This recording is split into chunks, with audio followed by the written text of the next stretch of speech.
I didn't let it hit the end before I switched to the camera. It felt kind of abrupt. That wasn't fun.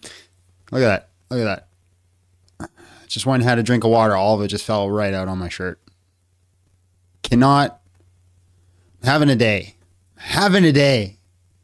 You know those days where all the little stupid things go wrong? Just the dumb things. The things that like don't really matter. But they're just little things like I spilt my leftovers out of my fridge. So like I went to get my water. As I pulled the water out, all the leftovers I had spilt on the floor. Then I went to take a big drink of water, spilt on my shirt. Then went to get my coffee, poured the hot water into the coffee, spilt on the counter. Couldn't get the chat showing up on my thing. I gotta set this up so it's on the other side so I can use my right hand. Just one of those days. One of those days. So my main account isn't back yet. It's not back till 2 o'clock my time. So not for like another 2 hours. Hold on, let me check. I'll take. It's so loud. All right, let's see. Yep, suspended. I can go live at 14:06, so 2:06. 2:06 is where I can go live on that account. So in a couple hours, we'll be able to use that again. I love day streams too. It's actually really helped, not with my sleep, but with my day energy. I've noticed that. So I think I have to stay at day lives. I don't think I should go back to nights. For my mental health, we'll just have to build a new crowd, a new audience. Maybe we'll get the United Kingdom. But the night lives are killing me, bro. They were killing me. We're not going to bed every night till like 4 a.m. Just wasn't the thing. Link works. You just got to copy and paste it. You can't tap it. You got to copy and paste it. Or you can just head over to my normal YouTube and then you could just click the link on my normal YouTube. The shorts is weird. It's weird like that. Anyways, it is Wicca Wednesday. So today's topic is abortion should be illegal. Prove me wrong when to taco. Only exception, mother's life is on the line. How many people do you think we're going to get that are going to go into the, well, technically, that's not what that word means. Or technically, you don't think that. Or technically, instead of actually arguing the rhetoric. I'm just curious, because that seems to be a common thing that's happening lately. Nobody can actually defend the worldview. They're just arguing about, well, technically, that word means this. So technically, I'm right. And technically, you're wrong. Send me my technical taco. Also, I wanted to ask you guys, Big John Steele fall off needs to be studied. Only 58. We just started. Give it time. But yeah, if we fall off, we fall off. It's all God. All still belongs to God, and God is still good. What was I going to say? Oh yeah, I want somebody to tell me. Anybody like study demonology in here? I was like, guys, smash the like button, share the live. I already explained to you about the link. You got to copy and paste the link if you want to do it. But yeah, anybody in here study demonology? Because I'm curious. I got a question about anybody who studies that stuff, who's actually read a book on it, and not just some like weird Protestant book about it. But yeah, these are the best in my opinion because there are hardly any good Christian streams ongoing. Yeah. Hey, look, we got the market. Study bit, but got bored. Never went deeper. Nope. Catching your 2 lives in a row is huge. Hope due day lives. Hope what? Oh, but yeah, thank you. Oh yeah, if you guys want to join the conversation, click the link pinned in the chat, copy and paste the link pinned in the chat, or click the multi-guest button. All are fine by me. And well, yeah, anyways, the question I have to ask is, are there demons that just follow you around and mess with you? Just like on little things? I'm curious about that. I'm curious if there are demons that are like out there that just like untie your shoelaces or, you know, make you, because you guys know I always have technical issues. And sometimes they're the stupidest technical issues. They don't make sense. I'm wondering if it's like a little demon, just like unplugging my stuff when I'm not looking, just to mess with me. I'm curious. You're divine and saving your gym session. Hey, get that pump, son. Listen, you're not lifting heavy enough.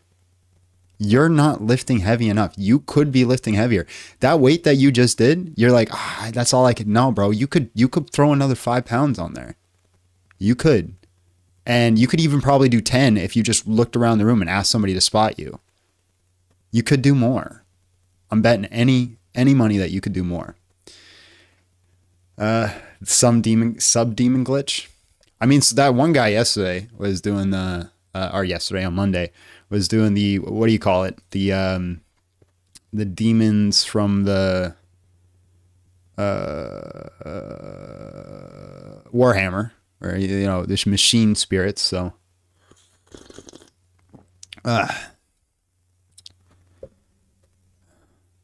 joke's on him. I'm matches on. They still get under there, bro.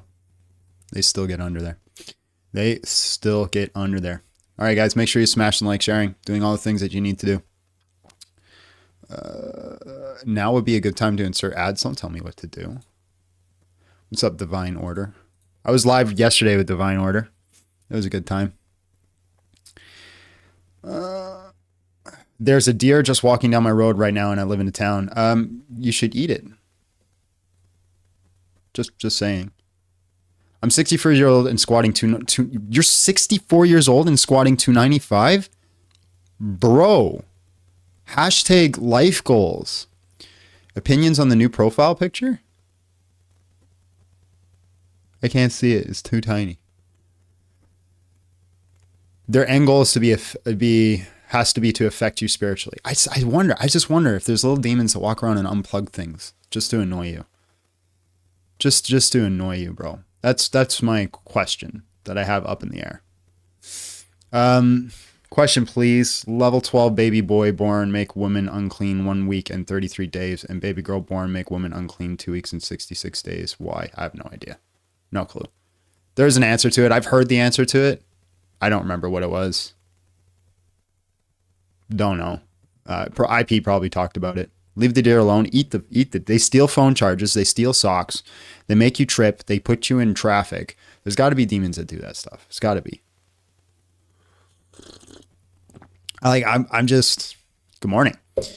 I'm just saying there's got to be. Hey John, you should talk to Than about how to look at previous super chats because there's a way. Well, yeah, there's a way. They use StreamYard. I don't use StreamYard.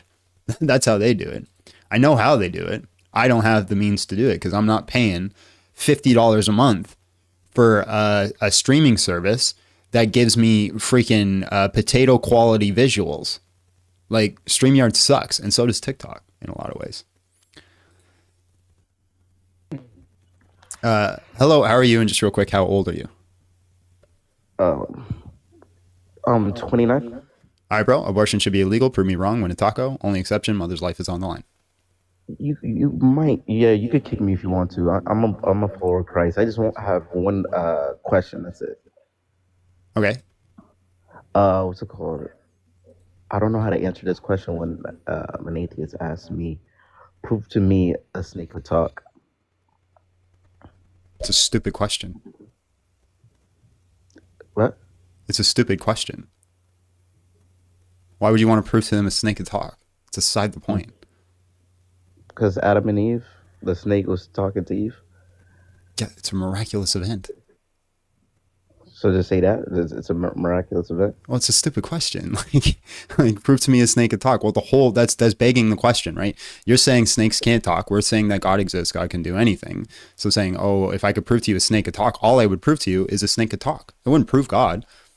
Like if I showed somebody a talking snake, do you think that all of a sudden they're going to start believing in the Bible?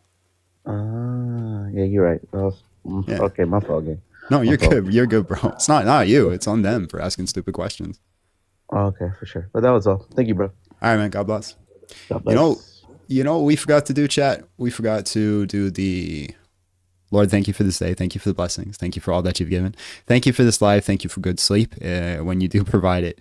Thank you for the small things. Thank you for coffee, getting back into that. Thank you for, being able to have a home and a house and to have this community and to be able to do such a beautiful thing as in sharing your word and sharing what you desire. Lord, I ask that you use this live and use it in a way that can ultimately grow people towards what the truth is. I know today's topic is specifically on a thing that you would desire, but Lord, this could all be used to ultimately build you and build who you are and build your kingdom.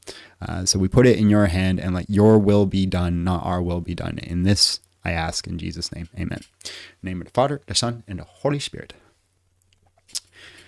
We love TikTok Shop. What did I say? What did I say that we got to say we love TikTok Shop?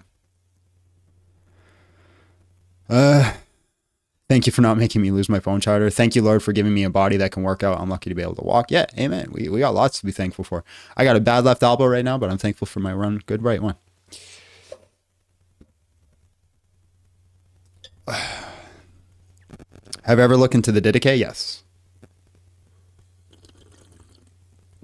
Rapture soon, define soon. People have been saying that for like thousands of years. All right, guys. Where is everyone? I see other people doing day lives. Come on. Come on, I can't be the only one. Unless I have fallen off. That happens. That's okay if it does.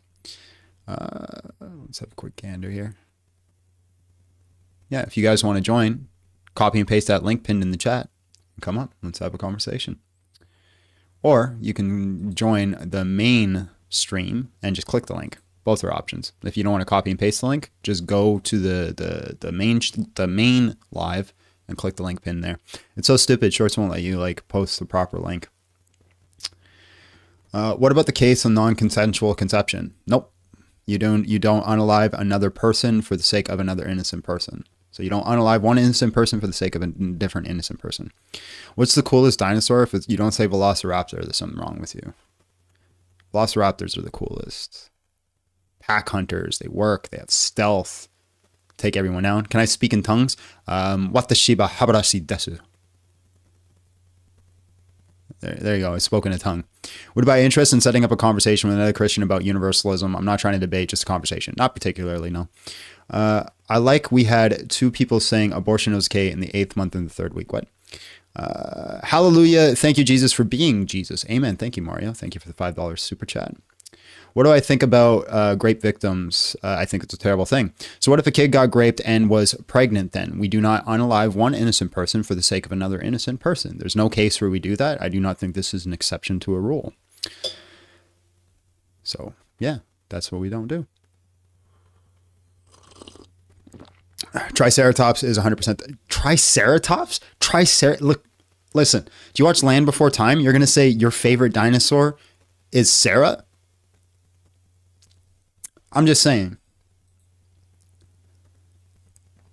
I'm just saying.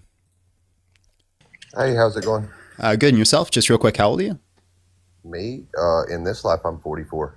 All right. Abortion should be illegal. Prove me wrong. When a taco, only exception, mother's life is on the line. Okay, great. I don't subscribe one way or the other, but I do have questions. Do Christians have free will? Yeah. Sean Bessady came in with $2, says Muhammad was and plagiarized fan fiction. Yeah, we have free will, but it depends on. Will, and now you're trying to take away the free will of others. That's hypocritical. That's not what free will is, bro. You're wrong. You're wrong. Yeah, it's exactly what free will is. Okay, free will define free will. Wait. So you're going to tell me you don't know what free will is? The free will is to make the choice that you decide to make without persecution. That's not what free will is. Oh, okay. So you say that you have free will. Can you tell me what your thought is in the next 5 minutes? Tell me what your thought will be in 5 minutes. I don't know. So you don't have free will. How's that free will? So you don't know what free will is. Well, you haven't given me a definition of what free will is. So this is called defining terms, right? So hold on. Let me. It's defining terms, right? Can you give me your definition of free will, and then I will tell you if I believe in it or not. You've already told me that you have free will, so that's right. But clearly, but hold on. Can you please? It's still a clarifying question. So again, no, we don't need to. Why do I always? I was live yesterday. I had such nice people to talk to. They're so great. Why do I always get the crazy people? Now Christian is going to judge me. Matthew 7:1-3. So, bro, I'm not judging you. You're just very hostile. Just take a breath. So you're judging me and saying that I'm not judging you. You are hostile. It's not a judgment. No, I'm not. Chaos to a spider is normal to a fly. Bro, I just need you to take a breath, please. See, you need to stop telling me what to do, please. Okay, then. All right, so then I'm gonna have to move on because we can't talk. Okay, so you said that you had free will. You didn't want to outline. Can I please finish talking without you interrupting me? Every time we still haven't defined the term. We didn't need to. You said that you listen, you haven't answered my question. So once you answer my question, I'll allow you to speak. So why are you circling back to the beginning? Because we haven't defined terms. Can I explain why it's important to define terms? All right. Well, I thank you for your time. We can't have a conversation. Whenever I asked you if y'all so I'm going to move on now. God bless. You should have defined. Why do I always get these people? Why do they come in so hostile? Why is it always me? Bro.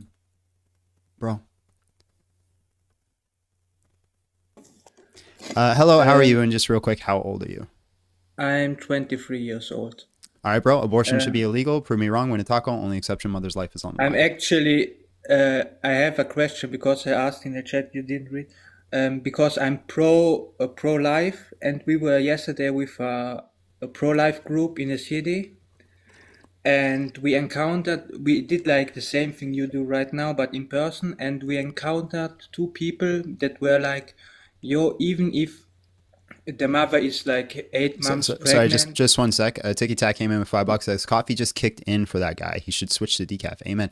And then somebody said host can't debate, so you got to kick you. Well, no. If somebody's just steamrolling, nobody can debate because it's a steamroll. It's impossible to debate in a steamroll. Sorry, go ahead.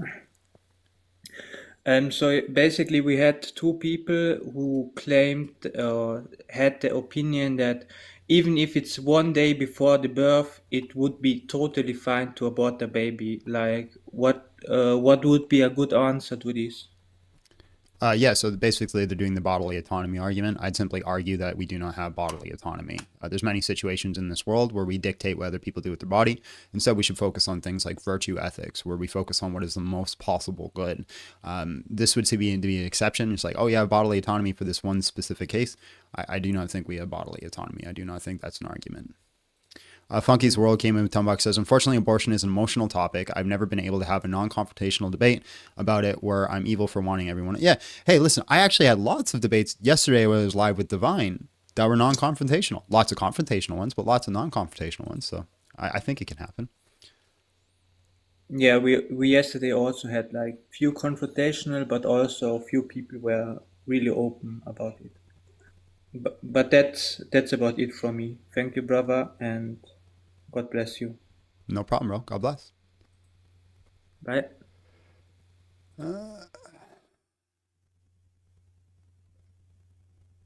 $10 wasted? Why? Why is it wasted?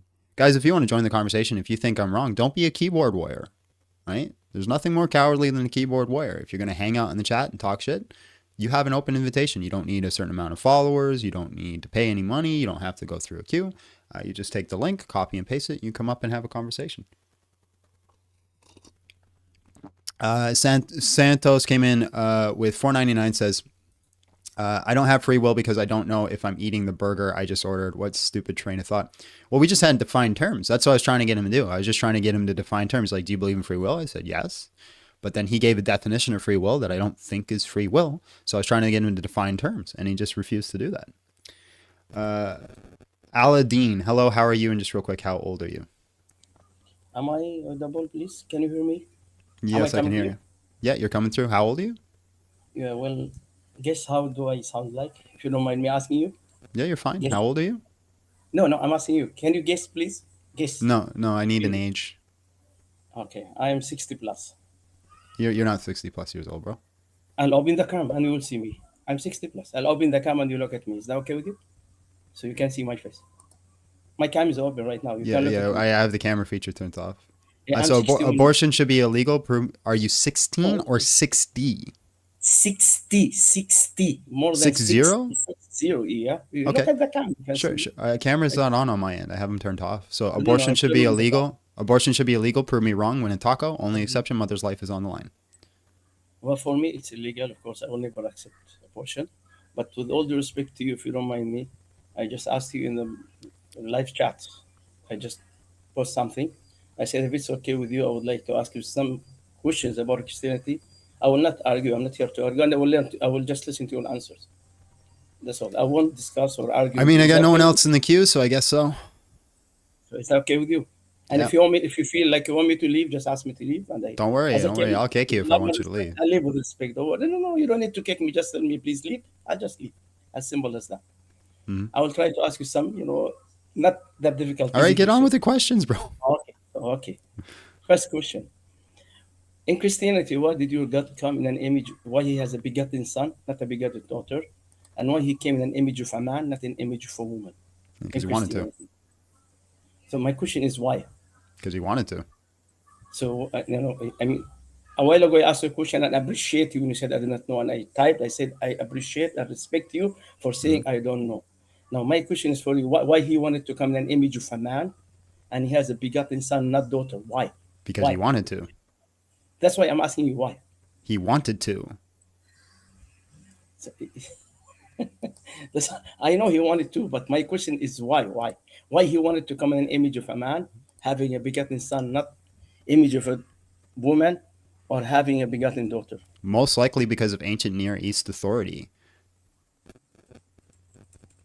Okay, that's your answer. So I will not argue about that. Hmm. My second question is, I asked you a while ago, which I respect you. I said in Leviticus, actually, I've read Leviticus actually in Leviticus 12. And I was really honestly trying to find an answer for that, which is about the having, giving birth of a baby boy, that he makes his mother double time unclean of a baby girl. So baby girl will make her mother unclean for 1 week, and I think, if I'm not mistaken, 33 days. Baby boy will make his mother unclean for 2 weeks and 66 days, double time. It says unclean. So honestly, I'm looking for that scientifically. Why is that the boy make his mother unclean Well, double time? unclean has nothing to do with actual cleanliness. It's about ritual cleanliness. So the question is why? Why the girl make I said I don't know. So where do you advise me to go and ask such questions? I mean, do you know anybody whom I can Yeah, go and ask? I bet you inspiring philosophy would have an answer to that. Okay, so I'll ask you another question. Actually, I have a lot of questions. If you have nobody in backstage and Hmm. you want me to carry on, I'll carry on. My next question is not that difficult question. Was Jesus Catholic or Protestant or born again or Jehovah's Witness or Mormon or No, etc. etc. no, etc.? he's not. He was Which one? none of those things. So what was he? He was Jesus. He was a Yeah, no, he's, Jew, you get my question? he was a Jew. No, and I'm not asking about what his race was. My He was a question was, I Jew. mean, okay, he's a Jew. I'm not asking if he was a Jew or not. But He's a you're Jew. asking me. You asked me if he was Catholic or Protestant or born again or evangelical. He was none of those. He was a Jew. Okay, that's your answer. Well, that's Next the question. answer. Okay, okay, I'll accept that. No problem. Yeah, I will not argue. I told you. sure. Was Jesus mortal or immortal? Both. So, so you are telling me that you can be mortal and immortal? Yeah, because he had two natures. Oh, Jesus has two natures. Yes. Says who? What do you mean? Says who? No, no. You are telling me that he has two natures. So I'm asking you, Yes. who says that he has two natures? The entirety of the church father writings. That would be one. People who said it. The Bible says it, right? So it's the hypostatic union. This is him being fully God, taking on the form of a man, taking on a second nature. This is what it says in Philippians 2, where it says, even though he existed in the form of God, did not see it something to grasp, therefore he lessened himself, taking on the form of man. Okay. Do they have the same nature or different natures? The two natures are different natures. So the father and the son, they have two different natures. No, Do they have the same will? that's not what I said. No, No, no, so no, I'm asking. I'm sorry. I'm yeah, yeah. asking you. I No, didn't hear you're you. okay. The Son and the Father have the same nature in the God nature, but the Son also has a second nature, which is a human nature. So you are telling me they have the same nature. Yes. Okay. This is With what all it due says. respect, This is what it says, and again in Philippians 2, who existed in the same form as God, and that word form in the Greek is morphe, which means essence, right? Which means nature. okay. So, according to the study or the books that I've read and I've learned about Christianity for quite some time, I learned that Orthodox, they believe that the Father and the Son, they have one nature and one will, and the Mm-hmm. Holy Spirit proceeds from the Father alone. But if you come to the Catholic or the Protestants, they believe that the Father and the Son, they have two different nature and they have two different will, No, they and don't the Holy believe they Spirit. don't believe they have two different natures, two different wills. That's incorrect. They believe in the floquae, right? They believe that the Son proceeds from the Father and the Holy Spirit proceeds from the Son and the Father. The Orthodox would say that the Holy Spirit and the Son proceed both from the Father. So you are telling me that my source is wrong, the Yeah, source that I'm using. Can I introduce you my source, please, if you don't mind? I'll just sure. say what is the source I'm using. Actually, I'm talking to you right now. I have the source open in front of me. I'm sure that you know a Christian Coptic in Egypt. Those Coptic Christian in Egypt, Orthodox Coptic Christian from Egypt. So they have their one of the biggest, if not the biggest, Arabic link follows the It's not. It's Coptic. not. This is not a sort. This is a vague reference. Can you just give me the person in the quotation? Yeah, that's why it's written all there. They have a. I'm just trying to give you the. It's in Arabic actually in front of me. It is Saint Tekla, and even the link it's under the name of Saint Tekla. He's one of the most important persons for the Arabic Orthodox Coptic Egyptian. So Who? all his books, they call him as Saint Tekla, and even the link is named under his name. Okay, give me the quote. Where does he say that in the Catholic Church they believe that the Father and the Son That's have why, two different wills? where can I post you the link? So you I'm can. not It's in gonna Arabic. just read it. No, it's in Arabic. That's why I'm trying to translate So it. translate it. Yeah, that's what I'm telling you. They said that the No, Orthodox. translate it. You're saying you're giving me the gist. I want a quotation. Yeah, that's the quotation from sainttekla.com. That's the Orthodox Coptic Church in Egypt. That's their link. So they said in their link, they made a comparative between Catholic, Orthodox, and Protestants, the differences in between them. So one of those differences is once it comes to the nature of the Father and the Son, they said that Orthodox believe that the Father and the Son, they have one nature and one will, and the Holy Spirit proceed from the Father alone. All right. But So if you come to just did a quick Google search on Catholic answers, and it just says yes, according to Catholic theology, the Father and Son share one will within the Holy Trinity. So you are telling me that's what the information I got from Saint Tekla is wrong information? I don't think you're reading it correctly. No. That's why I'm telling you. How can I share the link with you so you can open it and you can read it for yourself? It's not that difficult. All you Yeah, have to do well, is, if it does say that, it's wrong because in Catholic theology is they share one will. and I mean they have almost more than 15 differences in between those three biggest I'm Christian not denominations. saying there's not differences, but the difference isn't the sharing of the will. So, for example, again, the Catholics believe in the Filioque, the Orthodox do not. That'd be a difference. Okay, so I'll stop on that because it seems to be that we won't go anywhere. Next question: in the Trinity, for you as a Christian, you believe that the three persons in God, are they dependent on each others or independent of each others? Neither. That doesn't work like that. And why is that? That's like saying, is my soul independent of my spirit or dependent of my spirit? It's part of my ontology. It's part of my nature. The three persons are part of the essence and nature of God. There is no dependency. So you don't believe that they are dependent or independent of each other. You cannot answer one of them. There is no dependency in God. No. I'm asking about those three persons in Godhead. Right. So The but three again, persons. that's like saying, is my soul dependent on my spirit or is my spirit dependent on my soul? Okay. I'll go Right. to the next question. Can I carry on, or you have someone else backstage? I got someone else. Okay, so So you have to stay back. yeah, I appreciate your time, man. God bless. Okay, I'll be back. Thank you very much. God bless. Thank you. William, hello. How are you? And just real quick, how old are you? Oh, hi, can you hear me? Yes, I can hear you. Sorry, just before you go, Crazy for Christ came in $5. Says abortion is a result of a desire of freedom of consequences from having outside of marriage. All right, sir, how old are you? 25. All right, man. Abortion should be illegal. Prove me wrong. When in taco, only exception mother's life is on the line. Yeah, so I guess there's sort of two avenues of approaching it. You're very difficult to. Sorry, I apologize. You're very difficult to hear. Sorry, is that better? Try again. Is that any better? It's kind of scratchy and muffling. You sound distant. Don't know, it might be the internet then. I'm sorry, what? Oh, he left. V, hello, how are you? And just real quick, how old are you? 29. All right. Abortion should be illegal. Prove me wrong. When a taco, only exception mother's life is on the line. Before we go into that, I just would like to preface that that it is an exception, not the general rule that the people follow. In general society, people expect that when they go ahead with their lives, if they get pregnancy, in general people do move forward with their pregnancy and have their kid. So it is a discussion of exceptions, so there will be a lot of This is not true, right? There was just last year there was over 9 million abortions.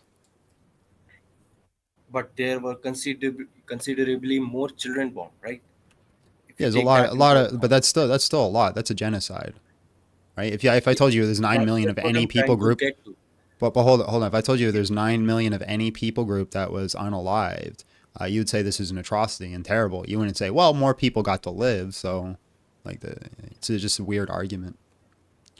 No, that's not an argument that I'm trying to present. That's what I'm trying to preface this discussion with. That a lot of people always. I have had these discussions with my friends, and what usually comes up is people start discussion. Start to Just pull away just from this discussion by saying just that. just real quick. Uh, This is the abortions worldwide this year. There's 18,265,583 this year. This is how many abortions have happened. Like if you said any other people group in the world was unalived by this, you wouldn't say, "Oh, that's the exception." You'd say this is an atrocity. Again, I was talking in terms of pregnancies, how they proceed. I understand completely that the number is astronomical and this should not be that acceptable. I do agree with most of your arguments, but certain parts of those arguments I would just like to get on to. So let's get on to that. So Mm-hmm. I have in my mind the general concept that people who generally go on about their day and they get pregnant because they get pregnant out of wedlock and sort of stuff. That's absolutely like abhorrent. I don't understand why people go through with that. Let's talk about the exceptions that you've raised. That only exception that you've raised is only if the mother's life or maybe even the fetus's child life is in danger, because there have been cases where kids they are born, they have died within the womb, and they have to be aborted, otherwise this would lead to serious consequences for the mother. So for your compassion on that part, hats off to you. Now, the rest of the argument that are here is I have a couple of exceptions that I would like to discuss. The first is, again, sexual assault and the children that are coming out of that uh, situation, because again, that was the lust of a man that a man that was engaged in one of the seven deadly sins, and he went on with his, and he asserted his will on somebody who was not willing to bring a life into this world. And Mm-hmm. so in those scenarios where that child may or may not be, if the mother is willing to carry the child to term, that's fine. But if the mother is not, then what in Okay. that Yeah. scenario? So You I should, understand. I understand the argument. We do not unalive another innocent person for the sake of a different innocent person. So, for example, if I need a kidney, I cannot go out on the street, unalive an innocent person, and take their kidney to save my life. I do not see why the mother would be the exception here because she was in the case of SA. so what happens in that situation when the child comes into the life? uh, there may be situations where they are subjugated to a life that they were not expecting to live. Like the mother could Mm-hmm. be very harsh to them, or the Yeah, mother may that's part eat of them off life. into the system. That's part of life. Sometimes in life things happen that we did not expect to happen, but that does not give us justifiable reasons to unalive other innocent people. I understand that point, but then again, if the child remains a constant reminder of a mother of a trauma that she suffered, isn't that right? Isn't that wrong to push a person into that Okay. agony So constantly? let's take this hypothetical and let's flesh it out. Let's say that this parent did not think that this would be a constant reminder, so they chose like, okay, I will allow the baby to be born, and then once the baby is born, they look at the child's face and they say, "Oh my goodness, this is a reminder of the trauma that happened to me. What a horrendous thing I went through." At this point, do they have permission to unalive the child? So before we get to that point, we have an opportunity to not let that happen? Right, but if this happened, would they have the chance to unalive the child? Would they be allowed to do that? No, in that case, what they will probably do is leave that child up to adoption to be Great, brought up by great. So state. I think then we should give the same rights to the fetus. The fetus should be allowed to go up for adoption.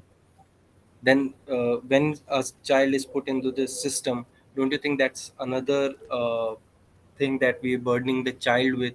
Fine. that If is you want not to make supposed that argument, then we go back to the same child that was born and we say, hey, this is a reminder of the trauma I went through, but I don't want to put them in the system because that's a hard place to be. Do they then have permission to unalive that child? but no, they don't have the permission to kill a child Right. that has been born. Right. So I'm Right. advocating that the fetus should have the same rights as a newborn child.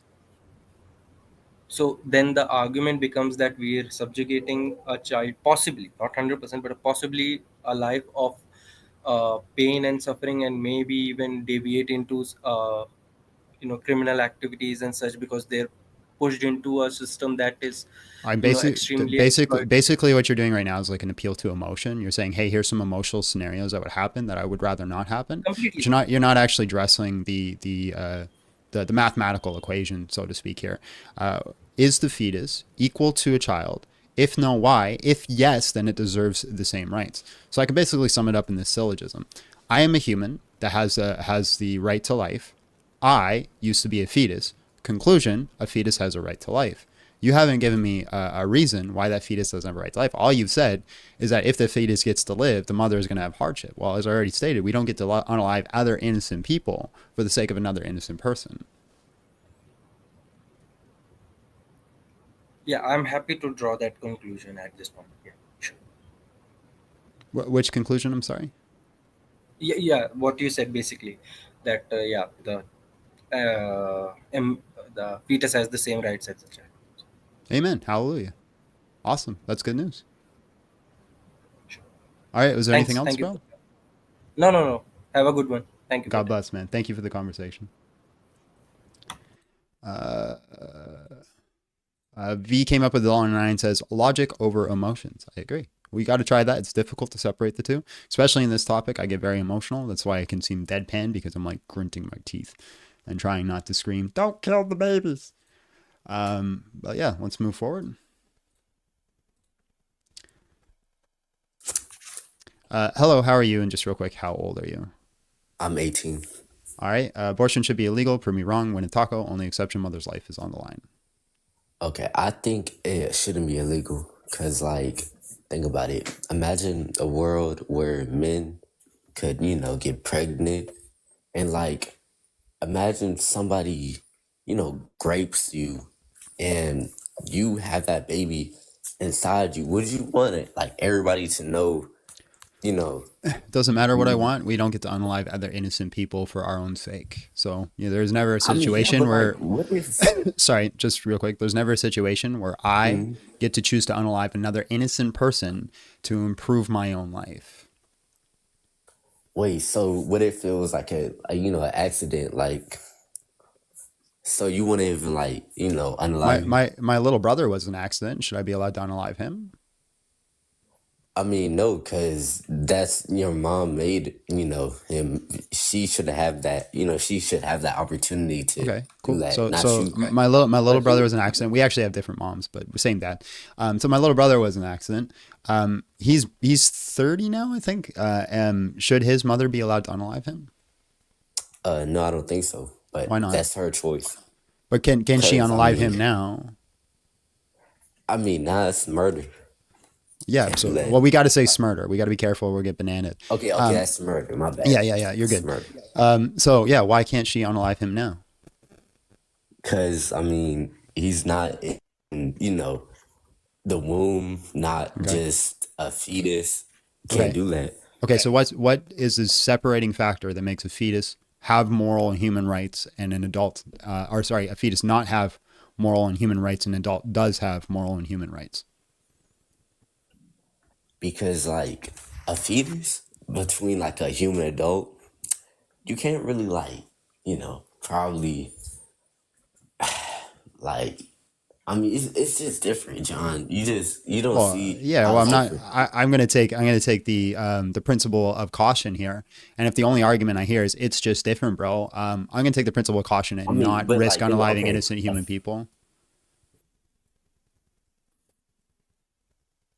Wait, isn't it like a chicken egg for a hatch? Like, you can really just. Yeah. So if the egg is fertilized, it's a chicken in there. If you break an egg that's fertilized, you killed the chicken. Unalive the chicken. Sorry. Yeah, but you can, like, just hatch that chicken before it's, That's even. completely irrelevant to what I said. Yeah, but it's like basically the same thing. It's still a baby. Right.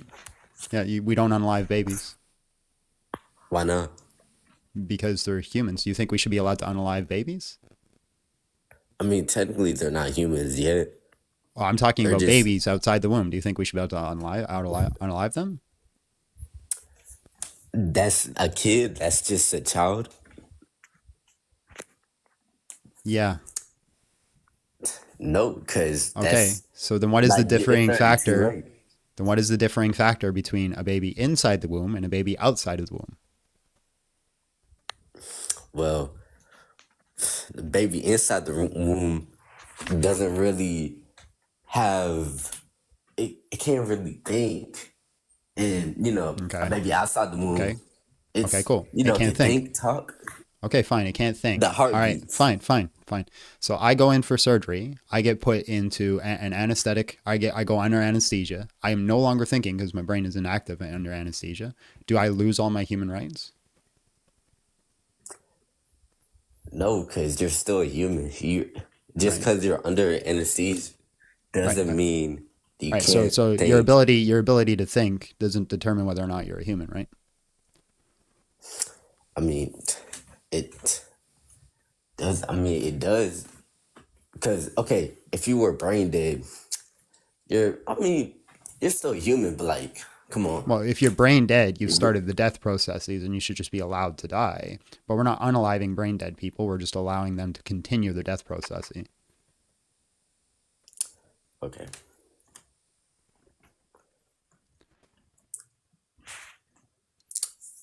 But like, but think about it though. Back to like, abortion. What if you're It's not a what if, right? But I have my one exception. There is no other exception. It's simple as this, right? If I'm a human that has a right to life, I used to be a fetus, then a fetus has a right to life. Wait, so you're basically saying that if your cousin got raped in the alleyway, you would allow that? You would allow that I wouldn't baby? allow the grape. What I think should happen is that, honestly, here's what I think should happen, is that we should implement laws that take grapists and throw them in vats that have slow drip acid fall upon them. It takes about 2 weeks to finally finish the process.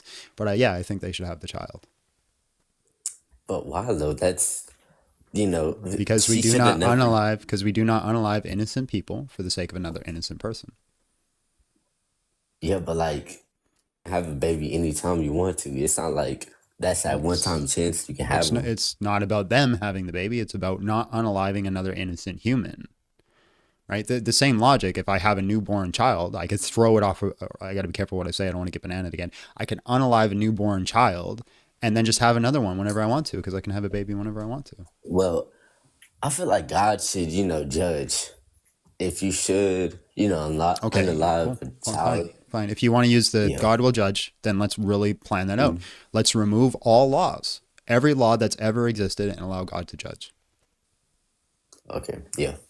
Because, it's America is free will. We're supposed to have free will in America. So you agree we should remove every single law? There should be no laws. I mean, I think there should be, like some laws, but like, okay. Well, then you like, think we should judge? It's not just the God. I mean, yeah, but like abortion, take that out. Let me think. What else? Right. So you're just picking and choosing. This is called special pleading. It's fallacious. I guess, yeah. Yeah, fallacious means you don't have a good argument. Well, I mean, I'm trying to tell you what God would do. Because think about it. What God would do? Laws, yeah, because God's going to send you to hell for this. Not you specifically, but like people in general. Yeah, people want to actively. It says in the scripture that God hates the blood of the innocent. This is the thing that would condemn people to hell if they don't repent and turn to Jesus, obviously. Yeah, but like, what if somebody got raped, had a child? Again, I've already answered the question about grape. You keep bringing it up again. Do you have a new point? I mean,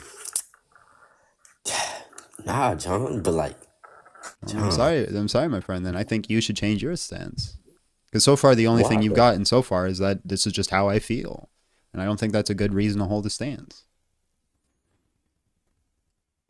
It hasn't formed yet, like a caterpillar, like a fly compared to A newborn baby. caterpillar. A newborn baby hasn't formed yet. You're not fully formed until you're 25 years old. I know the links don't work in the shorts, guys. You have to copy and paste it. That's why it says copy and paste. If you can't copy and paste it, just head over to my horizontal and then click the link there. I don't know how to fix it. It's form enough. It's form enough. Well, that's arbitrary and ad hoc. You're just stating formed enough, right? So you're not fully developed until the age of 25. You use the caterpillar and the butterfly analogy. Well, fully development, right? That's the analogy, is 25 years old. Yeah, but like, look, I guess you could say a fetus in the womb is like a caterpillar, but we're like butterflies, but we're like small ones that still. Right. So again, when you become the butterfly, you're fully developed. So the butterfly. I know, but like, I guess you can, change the analogies and say that. It's just it's ad hoc. So I think I'm going to jump on to the next person because you're not really providing an argument, but I do appreciate your time, man. Faggot. Okay, bitch ass nigga.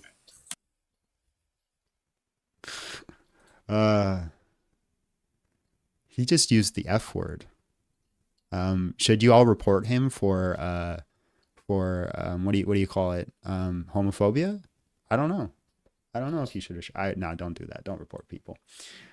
Stardust, hello, how are you? And just real quick, how old are you? Hi, I'm 25. How old are you, sorry? 25. Okay. Abortion should be illegal. Prove me wrong. When a taco. Only exception, mother's life is on the line. Yeah, you said the only exception is mother's life on the line. Yes. What about anencephalia? I'm sorry. Can you just speak a little slower? The accent's hard for me. Anencephalia. It is a defect of birth. It's when fetus doesn't develop a brain, basically.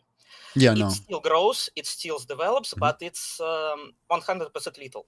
I know around like 2 or at least at maximum 2 years, but it won't be a human being. I know the disease. I do not think you should abort them. So you think that mother should bear this burden of a child that will die on her in like 2 hours? Yeah.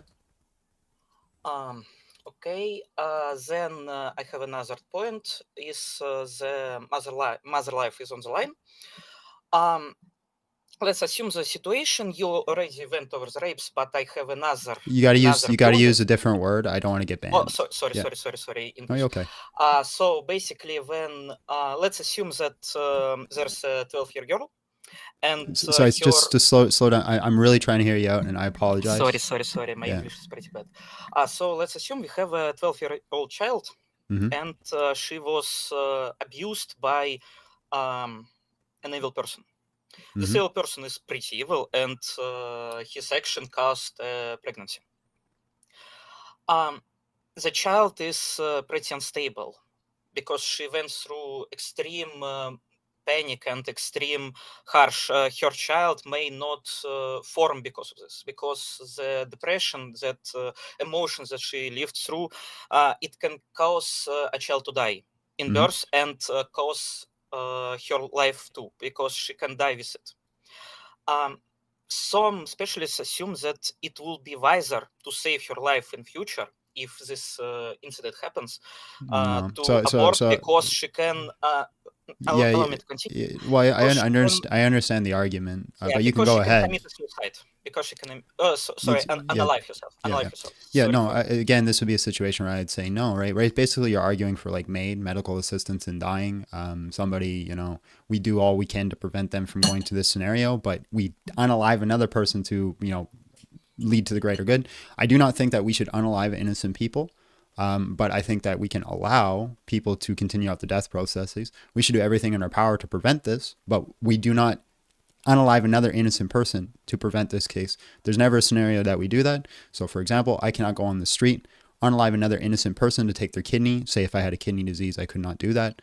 I do not think we get to unalive this innocent baby for the sake of the mother.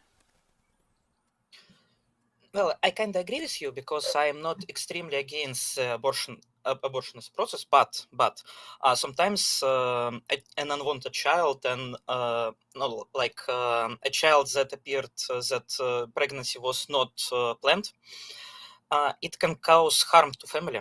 It Sure. can I'm put not denying family that. into extreme purity, and it can cause an extreme harm to the child that was unplanned. Family will not be ready for it. It can Right.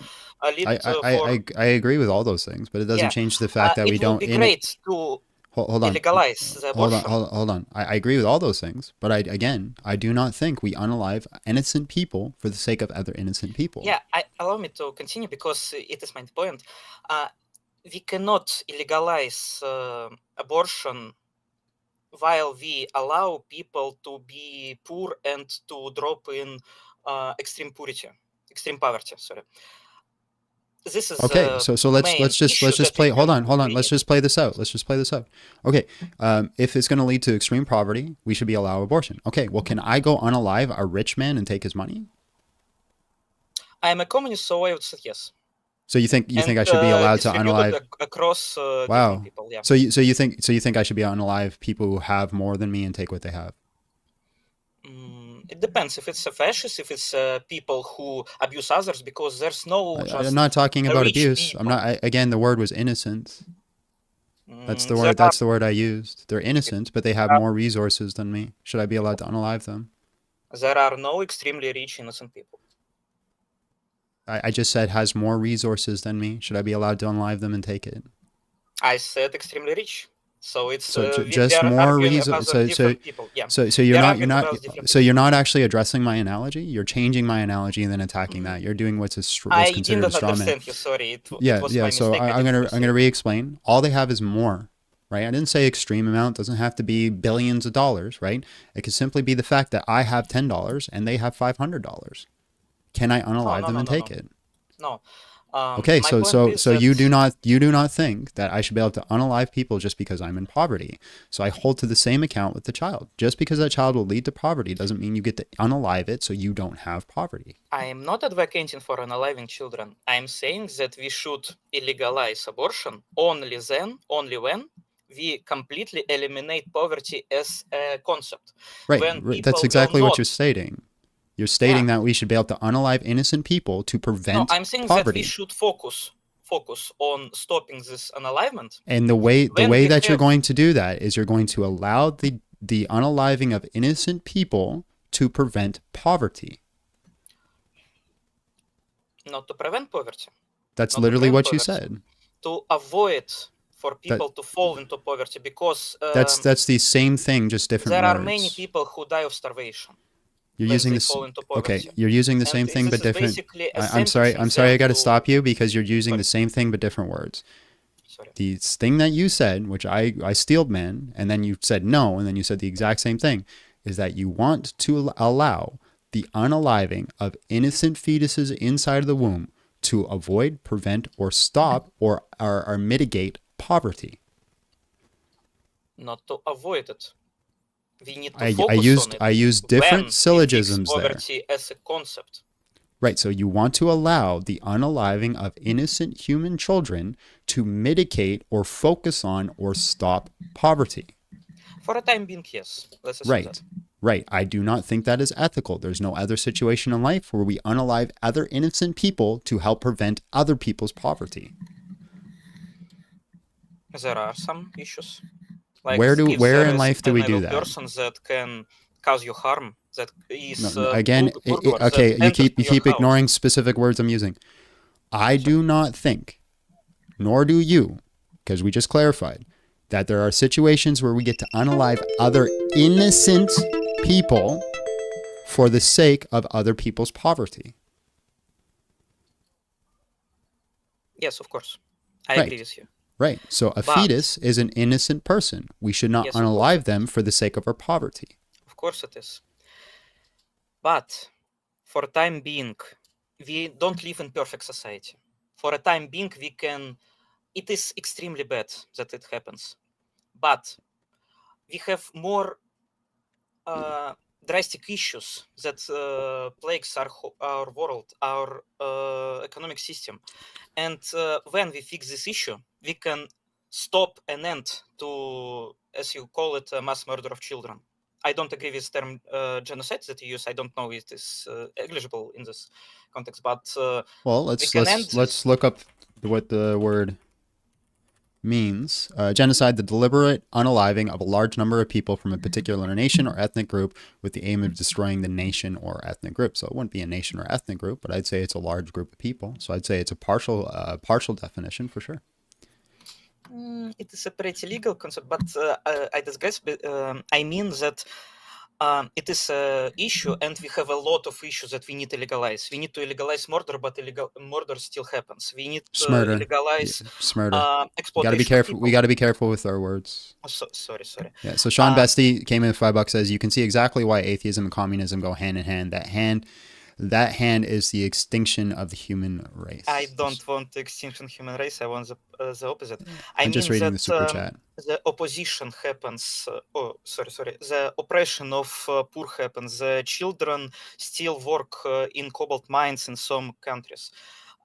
But it is still not Right. illegal. But so We need you're to just legalize this bringing first, up. So and I'm gonna and then only then. Yeah, so I'm we gonna stop. I'm legalize gonna the stop others. you because you're just bringing up different examples that are all addressed by the argument that I gave.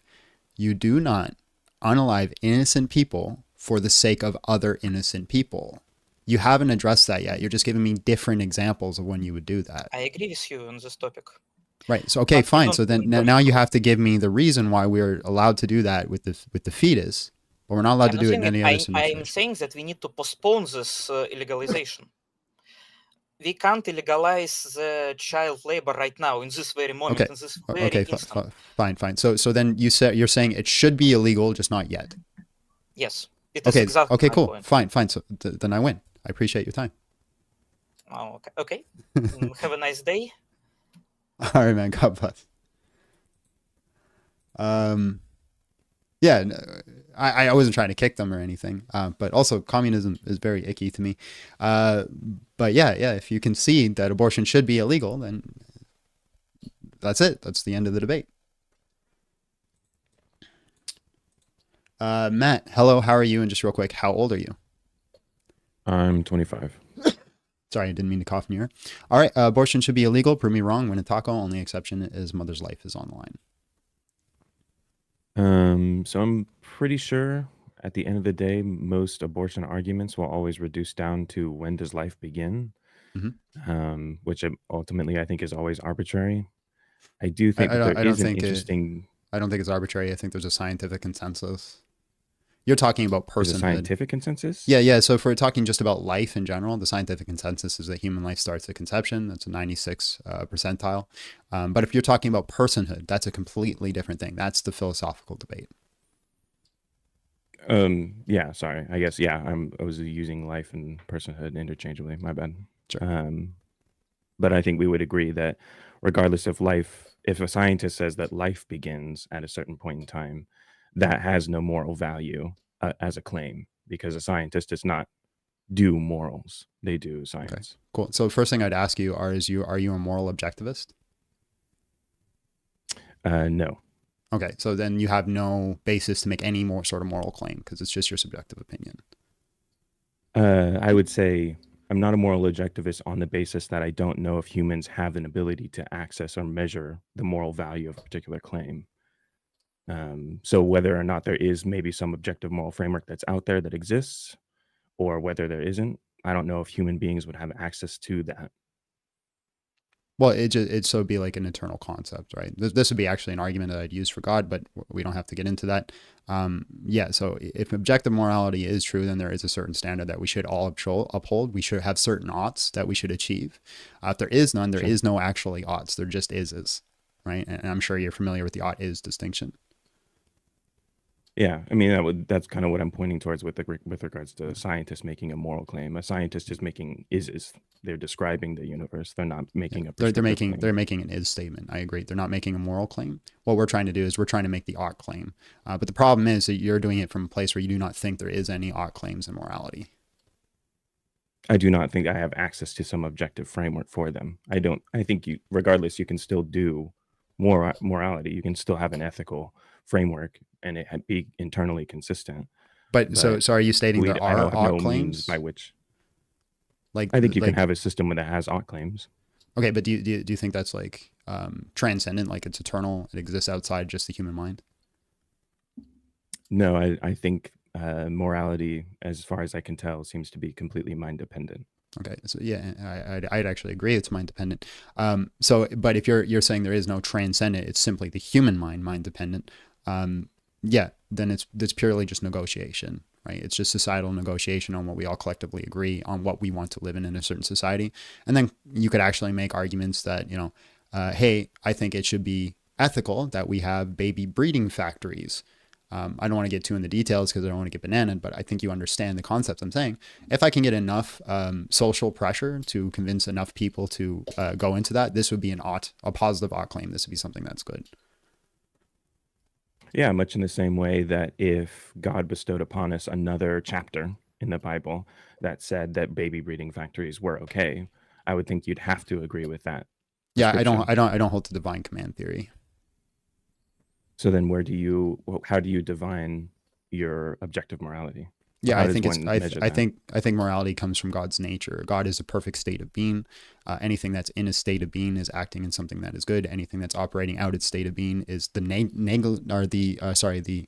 absence of what is good.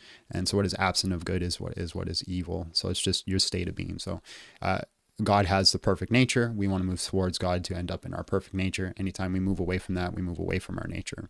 So it's an is that leads to an ought. How is that nature revealed to you? What do you mean? Well, you say that it seems like the good is God. Yeah, because it's a perfect state. So how do you discover God? Well, there's many different paths, so to speak, but obviously I'm a Christian. I believe it's through Jesus, but yeah, I'm not too sure what your contention is that you're bringing up. Well, I would say, to me, I mean, divine command theory could look like I interpret the Bible in a particular way, and that is how I receive my moral commands. Could be, it is revealed to me through revelation. I'm just curious. You said you weren't following under divine command theory. How does a moral prescription come to you via that nature? All right, so I could be wrong about my moral prescriptions. Just real quick, the Casian came in with $1.99. Says, "Do you donate to orphanages? Do you plan to adopt?" Yes, and yes. So your gotcha didn't kind of work. Anyways, so there's obviously negotiation. I could be wrong about my understanding of what is, but that doesn't change the fact that there is an is. Yeah, that doesn't change, but that kind of comes back to my position that regardless if there is some objective moral truth, I don't know if we as humans are able of accessing it. I mean, we could certainly negotiate and we could come to an agreement that we're as close as we could ever be, but I don't know if we'd ever have the definitive proof that says, I have found morality, I've discovered it, or I can measure it, and here it is. Yeah, that's fine. Yeah, that's perfectly fine. But you're still saying that there is an ought out there, and that's what. And if you can make that claim, and we can hold. Well, no, I'm not saying that. Yeah. Well, yeah, you are. That's literally what you said. You just said there is, but we may not have full understanding or access to it. There could be. Not that I know for a fact that there is out there, but to me, I feel like there is no difference in it being existing and we have no immediate access to it. Okay, so what's all right? So now I'm getting a little frustrated because what stance do you hold? I'm a non-realist. What do you mean by non-realist? I believe that morals are completely mind dependent within human beings. Okay, so then it's just simple negotiation. Yeah, but I don't see how that effectively has any difference from your position, because you said just as yourself, you could be wrong about what you believe. I could be wrong, but that doesn't change the fact that there is and is. So, for example, unaliving innocent human people, I think is objectively the standard across that. Is there a possibility but you could be wrong? Let me finish. Is there a possibility I could be wrong? Sure, but that wouldn't change the fact that there either is or is not that standard out there. You're simply stating that there is not, which means that you believe it's strictly negotiation, that we're not actually striving to find truth. You're simply just trying to convince me of your standard. Well, yeah, but aren't you doing the exact same thing? Because unless you can provide me, this is where the objective moral truth is. or then you said you are just as fallible in interpreting that objective moral truth as I could be if there was one. So what gives Right. your position more strength than mine? I'm not saying it does give more strength. I'm just stating you have this weird place where you say, I do not believe in moral truths, but I'm going to try to convince you of a moral truth. I'm saying you kind of live in a hypocritical stance. I believe there is moral truths. I believe I have a certain understanding of where those moral truths are, and I want to negotiate with you on trying to discover those moral truths.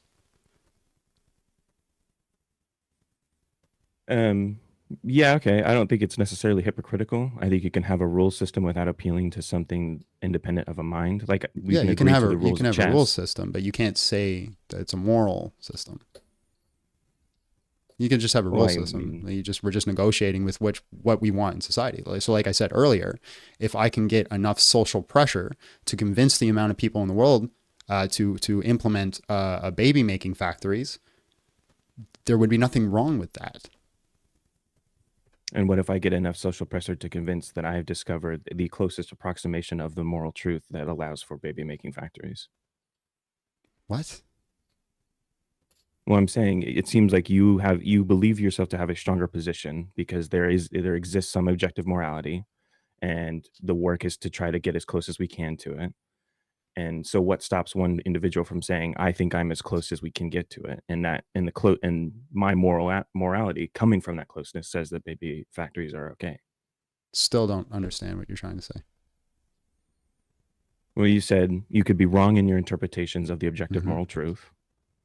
Let's say someone comes up and says, I think I have the best interpretation of the moral truth, and the best interpretation of the moral truth allows for baby making factories. Okay, they say that, and then we'd negotiate with that and we'd wrestle with that and discover if it is something that's actually true. And you think it's ultimately possible that we can discover the truth? I think yes. Yeah, I think that we can discover what's ultimately true. This is what us Christians call sanctification. It's the process of discovering what is the standard of good and how to achieve it. I'm curious. To me, I feel like even that ultimately reduces down to something circular, but I think that's kind of How's it kind of a circular? necessity. How's it circular? Well, I mean, I think you could either say that at some point in time, ultimately we'll be able to measure objective truth, in which case it's just kind of a vague notion that at some time in the future we will have access. Because I would assume that you would agree we don't have access to moral truth now. No, I think we As do have currently. access to moral truth. I think it's intuition. A lot of it's built into us, and we intuitively see it. And I think when people say they don't believe in moral truth, they don't actually live that out. They say the words, but they don't live it out in their life. So, for example, there is no society that honors betrayal, not a single one.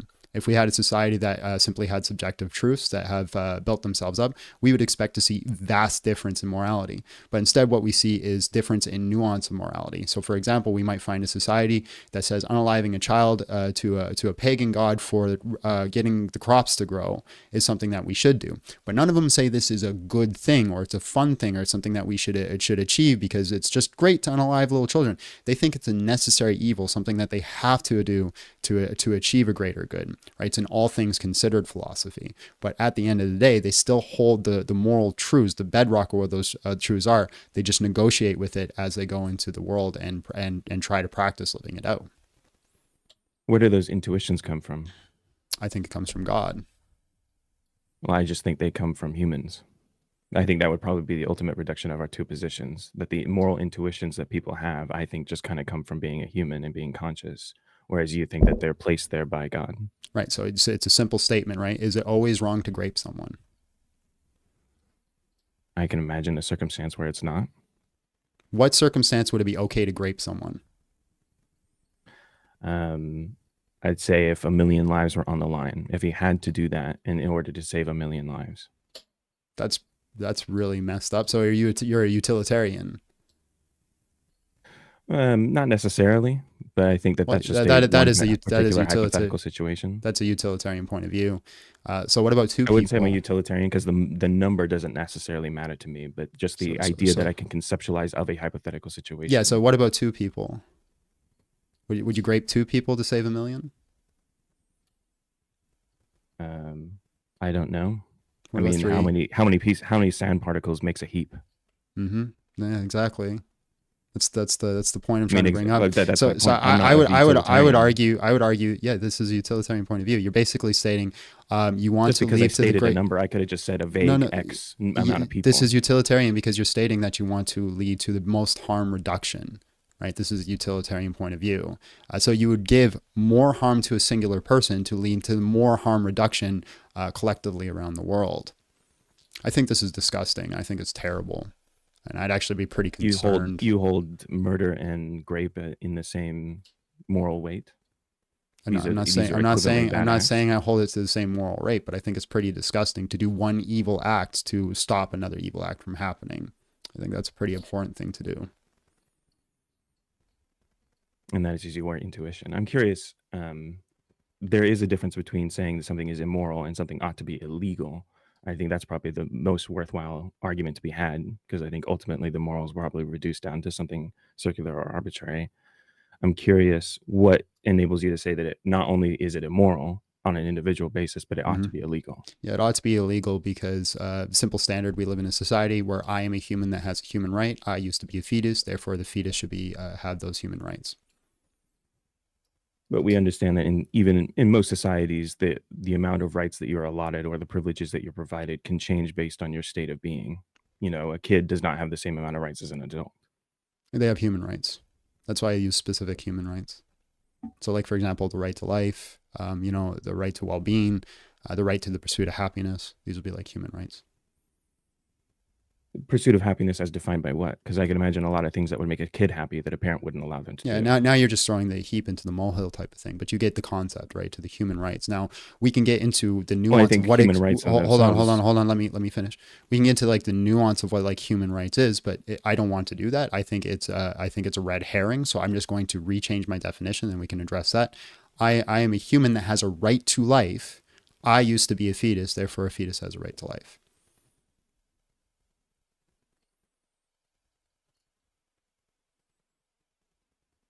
So then I think we're back at personhood, because I would say that there's a tangible difference between a fetus and a human being.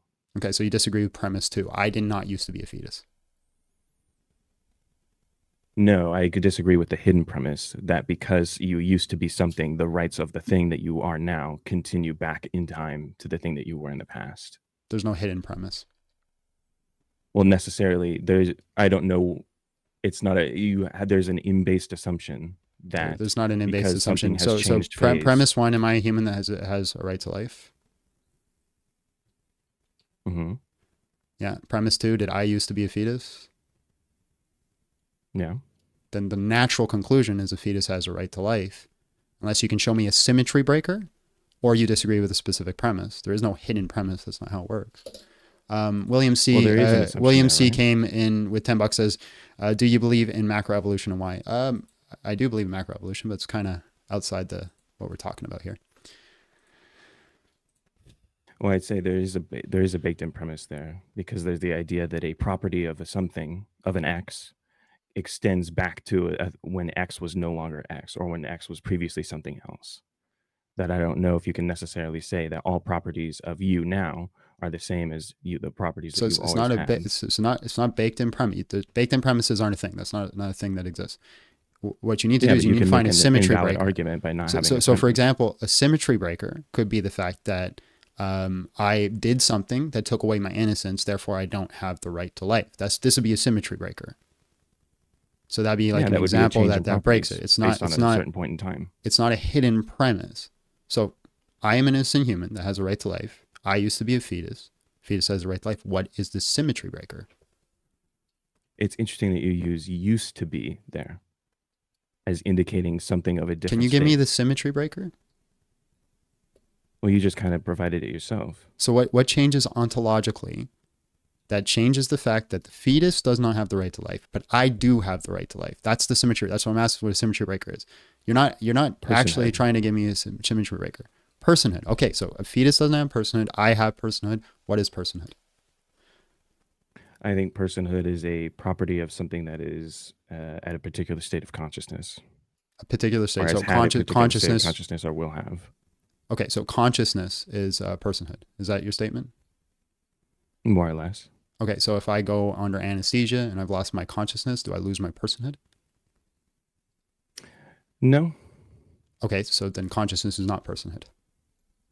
I think it can be. I think you had a previous state of consciousness where you probably indicated a preference that you'd like to remain alive throughout Okay, your cool. anesthesia process, Previous and it wouldn't state. be wrong Okay, to. cool. Previous if you provided okay, no contradictory. fine.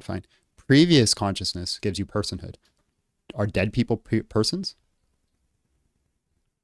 No, they have no chance of restoring to a place of consciousness, and they probably indicated a preference that they would like not to be treated in the Cool. exact same So way. the only so the only area where you're consistent then is future consciousness, because current consciousness doesn't give you personhood, past consciousness doesn't give you personhood. You're saying future consciousness gives you personhood. That'd be the only area where you're consistent. But the problem is the fetus has future conscious experience. No, I'd say you have personhood as you are conscious. As you are conscious and have personhood, you can state preferences that should be respected, and any preference that you state can have a time property to it. Personhood So you could state is before request. under anesthesia. Hold on. Personhood is request. You get personhood based off what you request. So if I request to no longer be a person, do I lose my personhood? A personhood making preference. Right. So, but can I request to no longer be a person? You can request no longer to have personhood. So I can actively make the statement that I am no longer a person and I would lose my personhood? Much in the same way that someone can ask to be medically euthanized. I'm not asking if I should be unalive. I'm just stating, as me walking around on this earth, can I make the request to no longer have my personhood and then lose it? I think so, or at least something that it would be effectively the same. You could so then be treated in particular ways that would be similar to someone or to a thing. So basically, you're stating personhood isn't actually a thing. It's not a real thing, because if I can just request to be a person or request not to be a person, it doesn't actually exist. It's not a thing. It's something that's ad hoc and you're just making up. William C. came in $5 says, "Do you believe in the regional flood, globe wide, or I believe in a local flood?" Thank you for the $5. I think we've already kind of asserted that I'm not a realist, so I think most of these properties are all mind dependent. Right, but you're just stating personhood isn't a thing; it's ad hoc. So we can literally assign. We can literally. A thing doesn't mean it's not. It doesn't have any. But you understand the absurdity this leads to. I can assign personhood to somebody who's over the age of 20. Right, you do not achieve personhood until you're over the age of 20, and that's the way I want it. And if I convince enough people, we're good. And so we'll allow for abortion up to 20 years old. I mean, you try to convince people of that, but I doubt that they'd agree. Right. Yeah, you have an absurd. But I mean, that's kind of the same position you're in. You're trying to convince me. You have an absurd worldview. You're trying to make something illegal, so you would have to convince a nation to pass a law to make it illegal. Well, right? I don't think I have to convince you, right? I've just showed everybody in the whole chat that you don't actually hold to anything specifically. I don't think I'm going to convince you, but I've showed that where your worldview leads to complete and utter absurdities. I could assign personhood to anybody at any point. There's no point in arguing for morality or abortion at any sort of point, because we could just arbitrarily apply it to 20 years old, because personhood isn't actually a thing that has any meaning or value. There is no debate on what personhood is. There is no debate on personhood or philosophy. It's just ad hoc. Well, no, I think one of the main things define of ad ethics hoc and philosophy in general define is ad hoc without reason. Right. I'm more familiar with like post hoc. I forget what the it's without reason. You already conceded that there is no purpose or reason to personhood. It's just something we arbitrarily assign. That's my position. That's what you said. You just said it's arbitrary. You just assign it because of where you feel. Well, I make an argument that I think it can exist within some sort of axioms, and I think you can engage with that. Okay, if it's axiomatic, then it actually exists. Can you take a worldview and just be consistent? You can have you're flip flopping all over. All right, I got to move on. Math has axioms. I appreciate your time. All right, so just so you guys know, if you want to hold to his worldview, you hold to actually there is no truth, there is no personhood. Everything is arbitrarily, and we just assign things based off our feelings. Have fun with that. Ash, hello, how are you? And just real quick, how old are you? Oh, hey, I am 33. All right. Tomorrow. Happy birthday, man. Abortion should be illegal. Prove me wrong. Win a taco. Only exception, mother's life is on the line. Okay, so there was a couple of points I wanted to bring up. I watched you, well, as I listened to you yesterday when you was with Divine, and a few people were coming up saying basically saying like a fetus isn't alive, and he was saying that they kind of coincide with the Mrs. Gren thing? The movement, respiration, sensitivity, growth, reproduction, excretion, nutrition. Yeah, that was his definition. I'd be like inclined to kind of agree with that. I haven't really looked into that, his explanation towards that, but it seemed intuitively true when I heard it. Yeah. So I mean, me personally, I would kind of agree with that too. But if you don't really hold that standpoint as well, then not that I don't mean like argue, like maliciously argue with you, but to try like come to a conclusion. But I would just ask, out of those, what is the seven points? How many of them are what's the word that I'm looking for? Like a requirement. Do you need to be all 7 of them things to be alive, or do you need to be like at least 3? Can you go through the 7 again? So there's movement, respiration, sensitivity, growth, reproduction, excretion, and nutrition. So we know that like reproduction is only formed when a human or like is going through puberty, for example. So you can automatically take that one out. That even a baby at like 1 year old or a toddler at 4 years old, can't reproduce. They're unable to. Yeah, so I understand the contention you're bringing up, but there's a problem is that you're looking at exception, not the rule. So there's things that are ordered to certain states. So any sort of being that is ordered towards this is where you kind of see life. So, for example, there could be exceptions where somebody has a deformity, or means they cannot reproduce, but their species, their genome is ordered towards reproduction. Yep, no, I completely agree. And I wasn't just like special played into just that reproduction point. I wanted to kind of go over all of them really, because just real quick. Greg came in with $5, says, I learned so much from you from your streams, always insightful and thought provoking. Plus you have patience of a saint. Keep up the great work. Thank you, Greg. Also, I don't know if sorry man, I'll let you go. Just chat real quick. Do you think we should implement a super chat standard to kick someone? Like, I've seen people do that, and I kind of feel dirty doing it, but sometimes I feel like I let conversations go too long on certain people. I don't know. All right. Anyway, sorry, Ash, go ahead. To be honest, just quickly, if I may just say, that is a horrible idea. You'll just get somebody that doesn't like somebody for whatever reason because they don't agree and pay to kick them. It's kind of scummy, in my opinion. But you do you. Like, it's entirely up to you. Yeah. I'll put up a poll later today and see what people say and just kind of get insight. Okay. Yeah. So with the other points, like I said, if these are kind of requirements to say something is alive, obviously we've taken out the reproduction because they're not able to yet, as they've not formed to be able to do that. But that's fine. I wouldn't take it out. I just the species, the genome is still ordered towards that, right? There's always going to be exceptions or deformities that lead to disorder, which would take away from certain aspects of it. But if you're looking at the collective, the totality of the species, they are ordered towards these specific things. Okay, so if I was to say that, or if I was to put forward the point of them 7 points out of the Mrs. Gren, if something doesn't coincide with any of them 7 things, they're not alive. But there is certain points when a fetus isn't all 7 of them things. So at that point, would an abortion be fine because they're not coinciding with the 7 points to be alive? Yeah, so I still don't think you understand what I'm saying. They're still part of the species that's ordered towards that. I mean, ordered towards that, but aren't that two completely different things, you know? Yeah, but being ordered towards something, right? So, for example, women are ordered towards impregnation. This is a normal state of what is a woman. It's something that you would consider when we're talking, and I'm not getting into the philosophy of what is a woman, but I'm talking like strictly on the sex towards what is a female. Females are ordered towards impregnation, but just because you cannot get impregnated does not mean you're not a female. Right? You're still that's just a disorder as to why you can't have a child for whatever reason. Yeah, I agree. Yeah, so a fetus is a member of the species that is ordered towards these things, and I'd simply state that nutrition, environment, and time. This is something that we would usually say to something towards its net. That is towards alive. So maybe I don't agree with his stance. It just seemed intuitively true, but originally I just held to net. If you give nutrition, environment, and time, you'll have growth. And this would be something that's alive.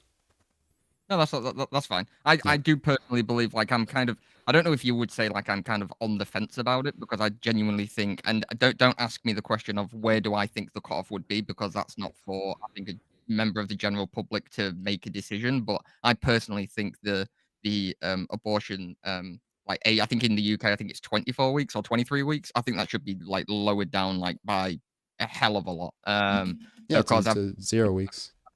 I've seen a baby at 25 weeks, and it's like perfect. Well, it wasn't perfectly fine. It needed to be in an incubator, but like it looks like a baby. But I think with the abortion in general, I think probably give it a few years. If there was some technology where they would be able to, instead of getting an abortion, they're able to, and like I said, this might sound crazy because we're not living in the day and age where this is possible or feasible, but in the future it might be. If instead of going to a clinic and getting an abortion, you're able to go to a clinic and they're able to remove the fertilized fetus from you and implant it into somebody else, I think more women would probably do that as opposed to just straight I don't up. think they would. You don't think? No, just real quick. William came in with $5. Says, "Yo, quick question: do you believe in the Big Bang singularity is eternal?" No, I do not think it's eternal. But even if it was eternal, it wouldn't be an argument against God. Yeah. Anyways, different point. No, I don't think women would do that, because what I think they're doing ultimately at the end of the day is not opting out of the responsibility of raising a child. Because I think a lot of them would choose adoption in that case. Now, obviously, there's a big toll on the body, and I understand that. But what I think they're doing is they're opting out of the complete advocacy of motherhood, and that includes having another human out there that has like the genetic code is used walking around. I think most mothers, and I can't say for all, but I think most mothers, that if they knew they had a child out there in the world, they would want some sort of interaction or be thinking about that child and things like this. And I've seen this from people I know who have put children up for adoption and stuff like that. Well, I do agree with that, and I think that also goes like the other way around as well. Where if, for example, if I found out I got some random girl pregnant who I would never see again, not necessarily like, okay, there would probably be a part of me that would wonder where the kid is, for example, but then is that kid ever going to come try and find me, like in 18 years time or whatever, and it'll just be kind of like a bombshell. So I think a lot of people kind of have them for that sort of reason at the same time. But no, my last point was how you said like people, I think it was a guest, I can't remember if it was the last guest or a couple of guests ago, you was talking about like brain dead people who are like don't have conscious, so they still classed as like humans. But at the same time, there's a lot of Well, I think it was something, was it something like that? I'd say vegetative people who are like under anesthesia. They're not showing the brain activity that would lead to like a conscious experience. This is like beta, theta, delta, gamma activity. Well, then didn't you say we don't unalive them either? We don't alive people who are like in a vegetative or conscious state, but people who are brain dead, we don't unalive them. We allow them to continue their death process. We just don't save them. It's a different process because they've started dying. So we just allow the death to happen. But can't you say that can't you say that really? Because I was going to say, like, obviously people do turn off life support machines, and that's obviously against the person's will because they have no say on it. But surely you could say that at a certain age, I don't know whether it's like say 75 or 80 or maybe even before, that the body starts regressing and dying anyway. The body is shutting down, ready for death. So you could just say if a 75-year-old was to have a heart attack, a stroke, fall over, break bones, whatever, there's no point saving them because they're already on the process of dying anyway. Is that not kind of the same thing? Yeah, we can save them, but like, if they decided, if they made an active declaration, like a DNR, do not resuscitate, then you're starting the death process. But what you don't do is you don't help them. Like you don't walk in and it's like, oh, they signed a DNR, they're passing away, I'm going to strangle them. Like you don't do that. No, but if they're on some sort of machinery and you're turning that off, you're making like without a DNR, you're making that decision for them. You're just removing the saving medical practice. That's all you're doing. You're actively doing something to save this life, and you're just withdrawing that. It's different. You're not going you turn off the machines that are keeping this person alive, but you don't walk in and stab them in the chest. No, but it's still it doesn't matter in what way you're unaliving somebody. If you're turning off a machine which is keeping them alive, or shooting them, stabbing them in the chest, whatever, it's still a form of unaliving somebody. It's just a different method. It's just removing the practice, the life-saving practice that you're implemented, right? You're just stopping the practice here. I don't know if I agree with that, to be honest. Like, maybe that's just our different views. For example, CPR, when you're doing it, you're pushing blood through the body. Now, the general rule is once you've started CPR, you can't stop until professional medical people have taken over. But once the person is declared like it's gone, you stop performing CPR. But technically, while you're doing CPR, you're pushing the blood through the body. You're keeping them alive, so to speak. When you stop doing CPR, you're not unaliving that person. You're removing the health saving process. You're just stopping it. So these machines that we hook people up are just doing the same thing. It's pumping the heart, pushing the blood through the body. That's all it's doing. Hold on, I don't know if I just slightly misheard or whatever there, but did you say you do it until the medical services get there to take over to keep them alive, or if the person has died, then so you stop? so if we did it, right, the general rule is like we're supposed to keep going, right? Like if you get like first aid training, the rule is you're supposed to keep going because you don't have the knowledge to know when you're just doing something that's futile. But when people are like, for example, having it done by a doctor, and doctor realizes that all they're doing is pushing the blood through the body, which is technically keeping the body alive, but nothing's going to change. They just stop, and then they allow the body to pass away. It's just continuing the death process. You're just not intervening. You're not, by stopping the CPR, you're not choosing to unalive that person. You're just removing the life-saving process.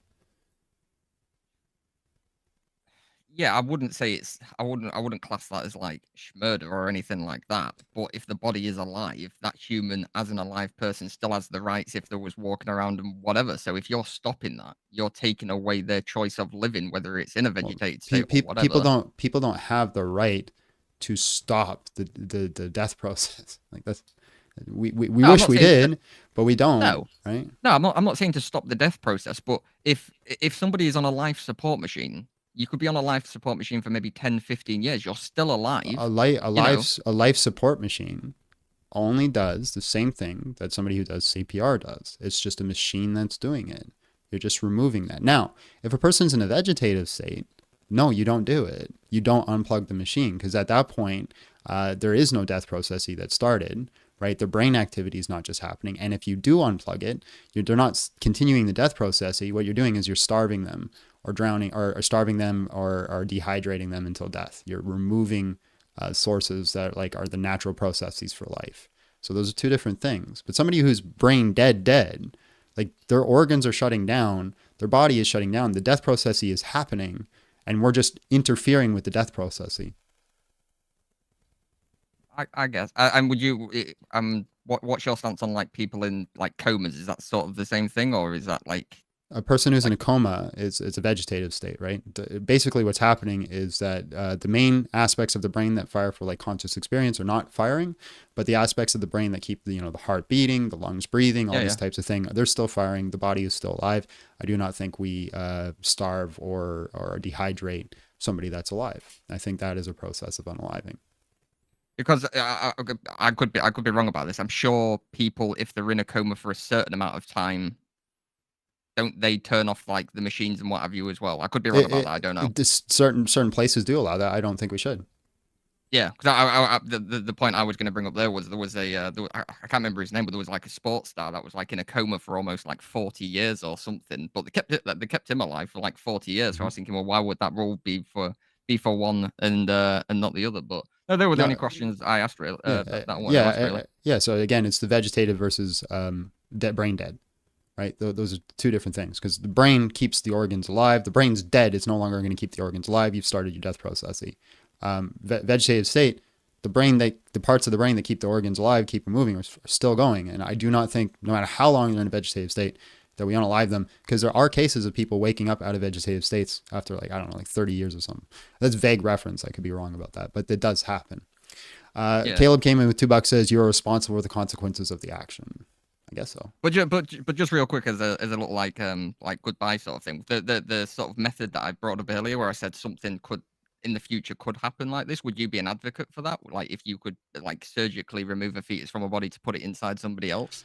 No. Would that be a good thing? No, I wouldn't be an advocate for it, but I prefer that over unaliving the fetus. So like it to me would be a middle ground where it's like, okay, I guess let's do that rather than unaliving the fetus, but I'd rather not.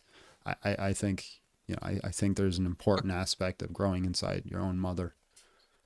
Yeah, I mean, yeah, to some degree. But then I would also feel like somebody who can't have children, for example, whether they can't produce eggs or for whatever reason, if they were to be implanted with the fetus instead, so they could grow it themselves, that would then give Right. them I more of a think that's bond with better it. than unaliving the fetus. But again, Yeah. I don't think we should be doing things like this. No. Okay, fair enough. Well, have a good day, buddy, and I'll carry on listening. All right, man. God bless. Thanks for the conversation. Bye bye.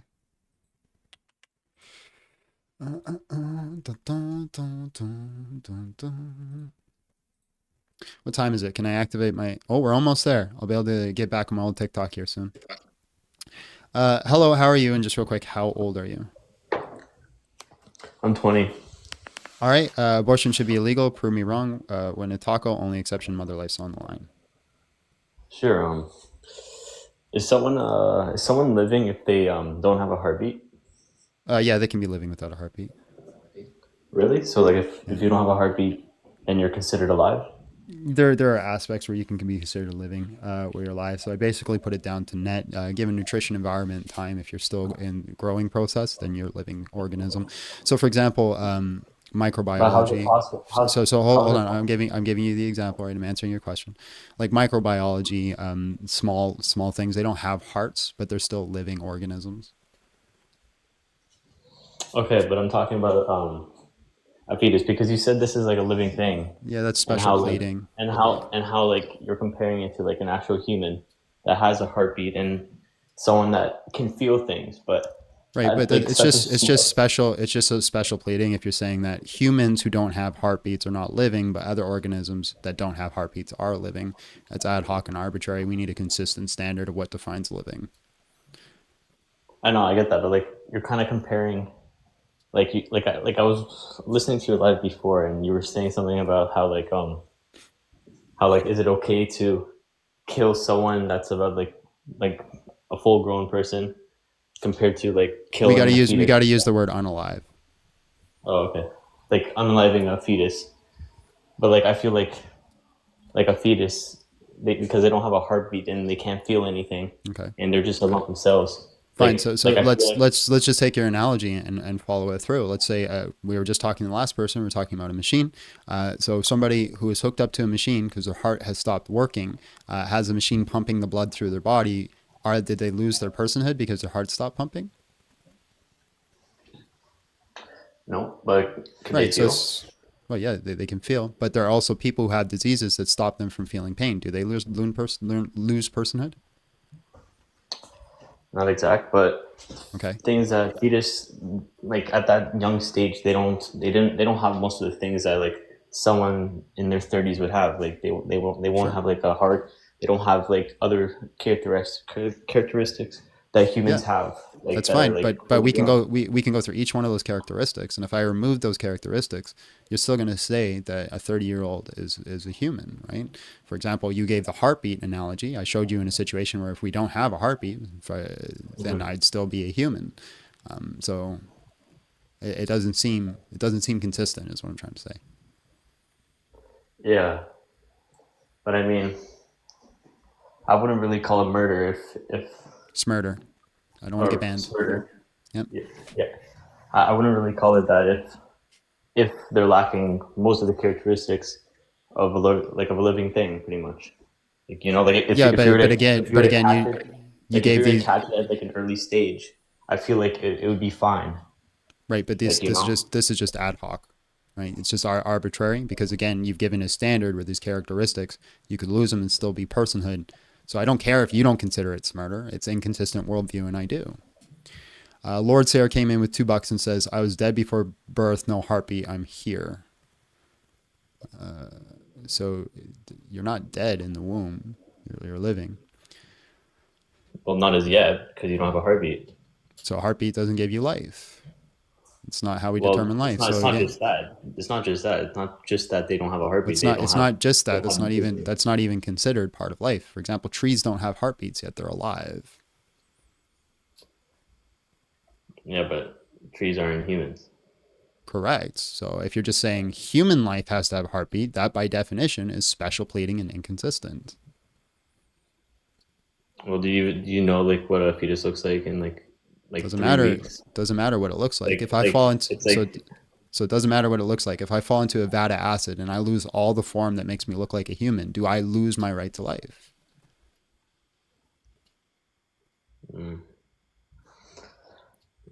Yeah, I don't know, to be honest.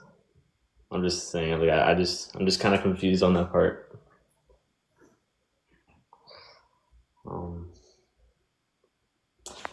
But to be honest, like, I am on this. Like, I do believe it's sort of wrong, but like again, Everybody thinks it's wrong.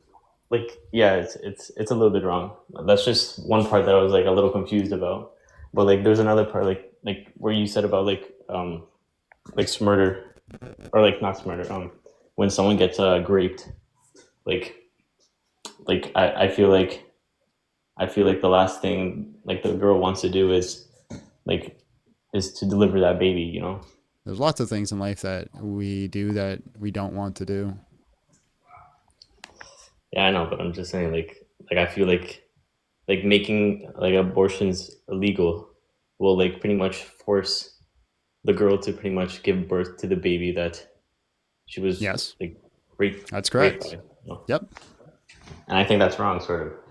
Yeah, I think it's wrong to unalive another innocent human person for the sake of another innocent human person.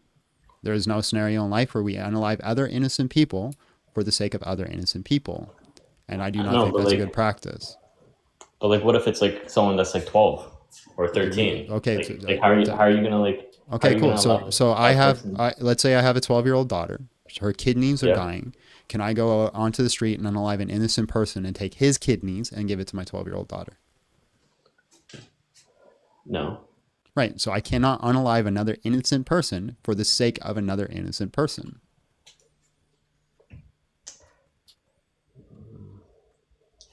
But at the same time, when you're 12, like you can't you can't even take care of yourself. So I feel like if you do deliver that baby, like you're just gonna like play yourself pretty much, you know? Okay. So let's say the 12-year-old did not have access to abortion. They ended up with the child and they realize they cannot take care of this child. The child is fresh out of the womb.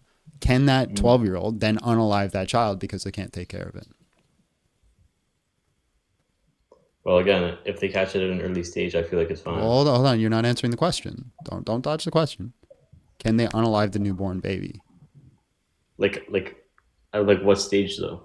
Are we saying like a newborn baby, if it's freshly outside of the womb, 1 month old? Oh no, I don't believe you can do that. Right. So I think the rights that fall upon the newborn baby are the same rights that should fall to the fetus. We should not unalive the newborn baby. We shouldn't unalive the fetus. Doesn't matter if you bring up a different scenario. I'm basically, this idea is called trot out the toddler, right? If I wouldn't do it to a newborn child, I'm not going to do it to a fetus.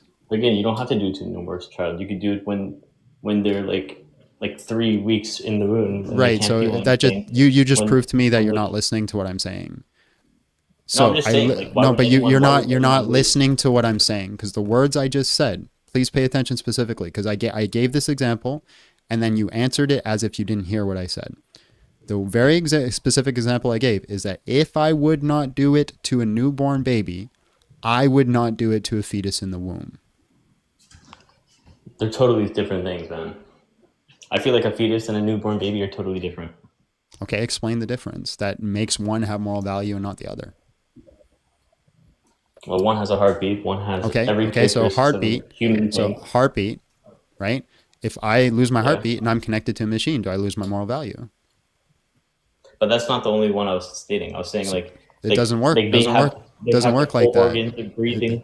They have a heartbeat. They have every characteristic that state that they're living. It doesn't. And they're okay. Well, all the characteristics that state. Okay, hold on. All the characteristics that state that you're living are nutrition, environment, and time. Because a tree is alive. It doesn't have a heartbeat. Doesn't have lungs. Doesn't have the characteristics of a human. Yet it is still considered alive. Sean Bestie came in with $2. Says the baby could always be adopted instead. Yeah, but do you really want that 12-year-old to give birth? I would rather they give birth than unalive an innocent human being.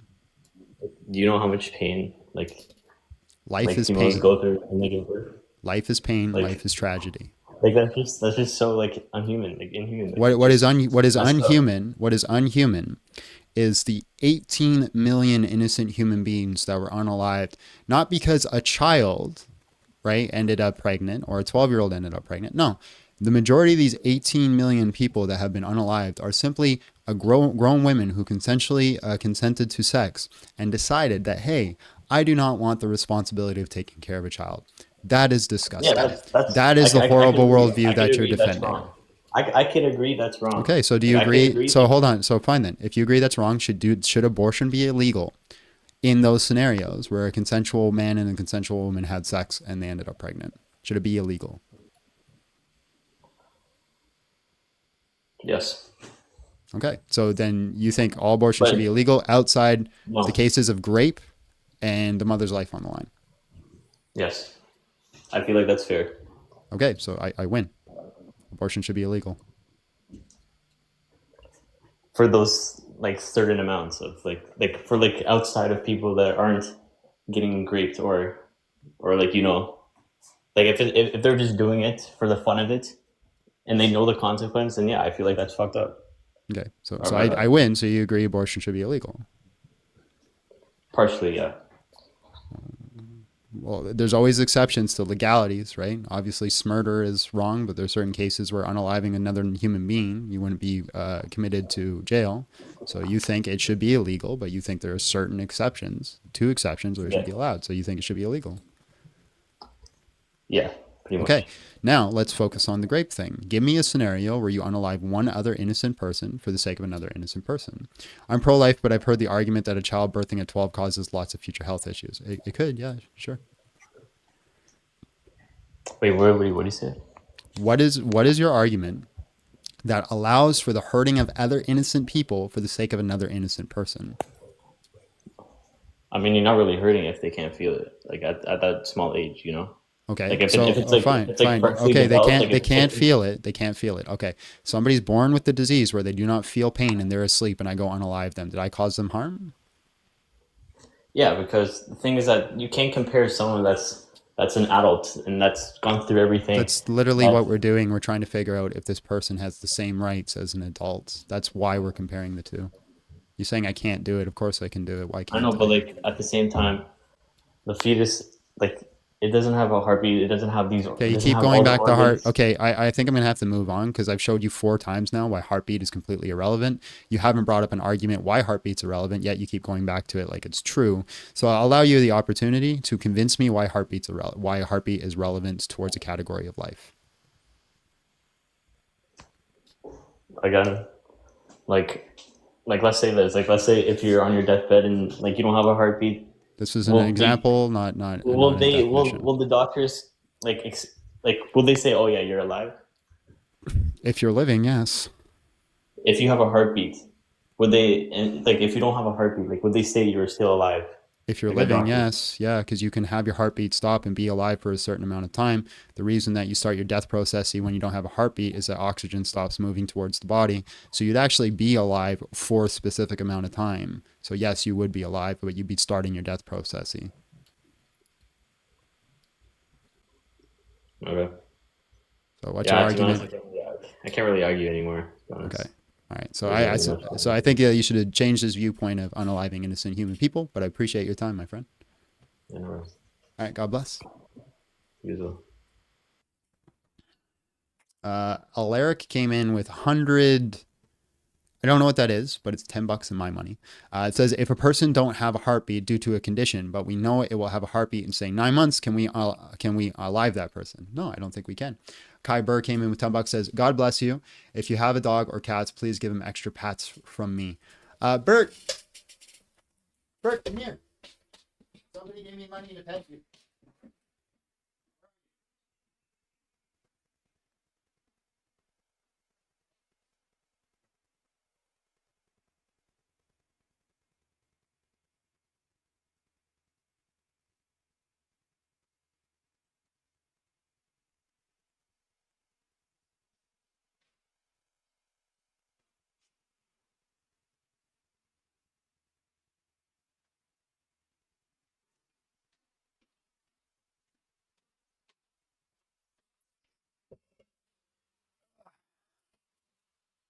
There's his extra pats. There's his extra pats. Okay, I think I can go live on TikTok or my main account again on TikTok. So what we're going to try to do, let's just see here. Yeah, I can. So I'm going to end my live here on TikTok, guys. Don't worry, it'll stay live on YouTube. And then we're going to re-engage on my, and everybody relax, it's Pepsi. We're going to re-engage on my normal account if it works, hopefully. So Big John Steele, at Big John Steele is my main account. This is my second account. Big John Steele is back. If you want to know where we're going, best bet is just come over to YouTube. Links in my bio for that. But we'll try to re-engage there. All right, guys, we'll see you over there. Okay, give me 2 seconds here.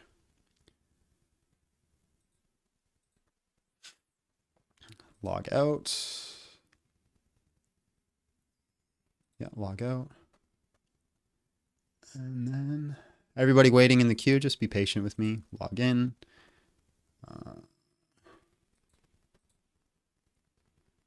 And then we're just going to do this. Oops.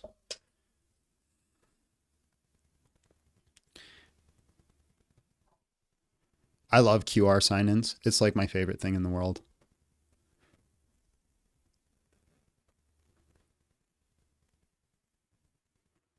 Please, Rick, please, Rick, please, Rick, please, Rick.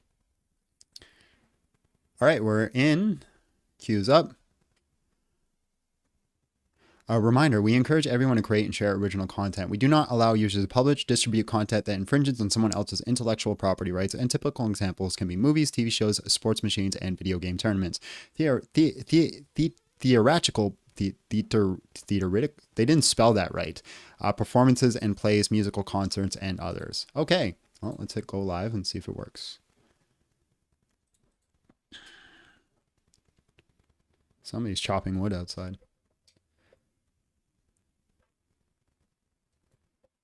I think we're good.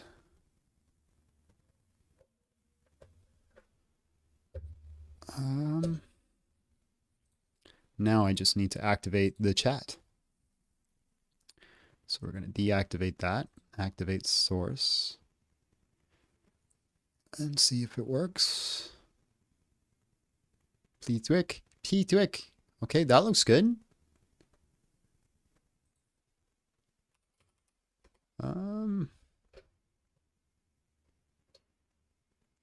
Yep.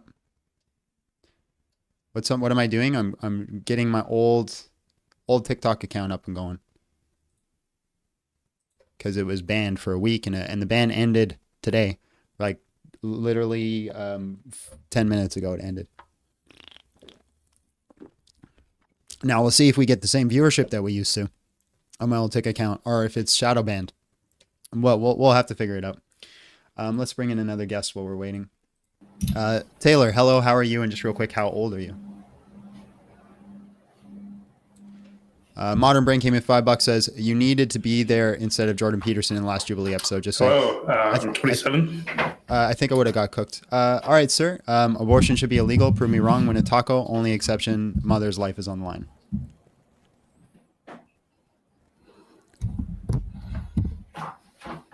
I think there's a really big delay, so I think we're gonna have to. So it's kind of two.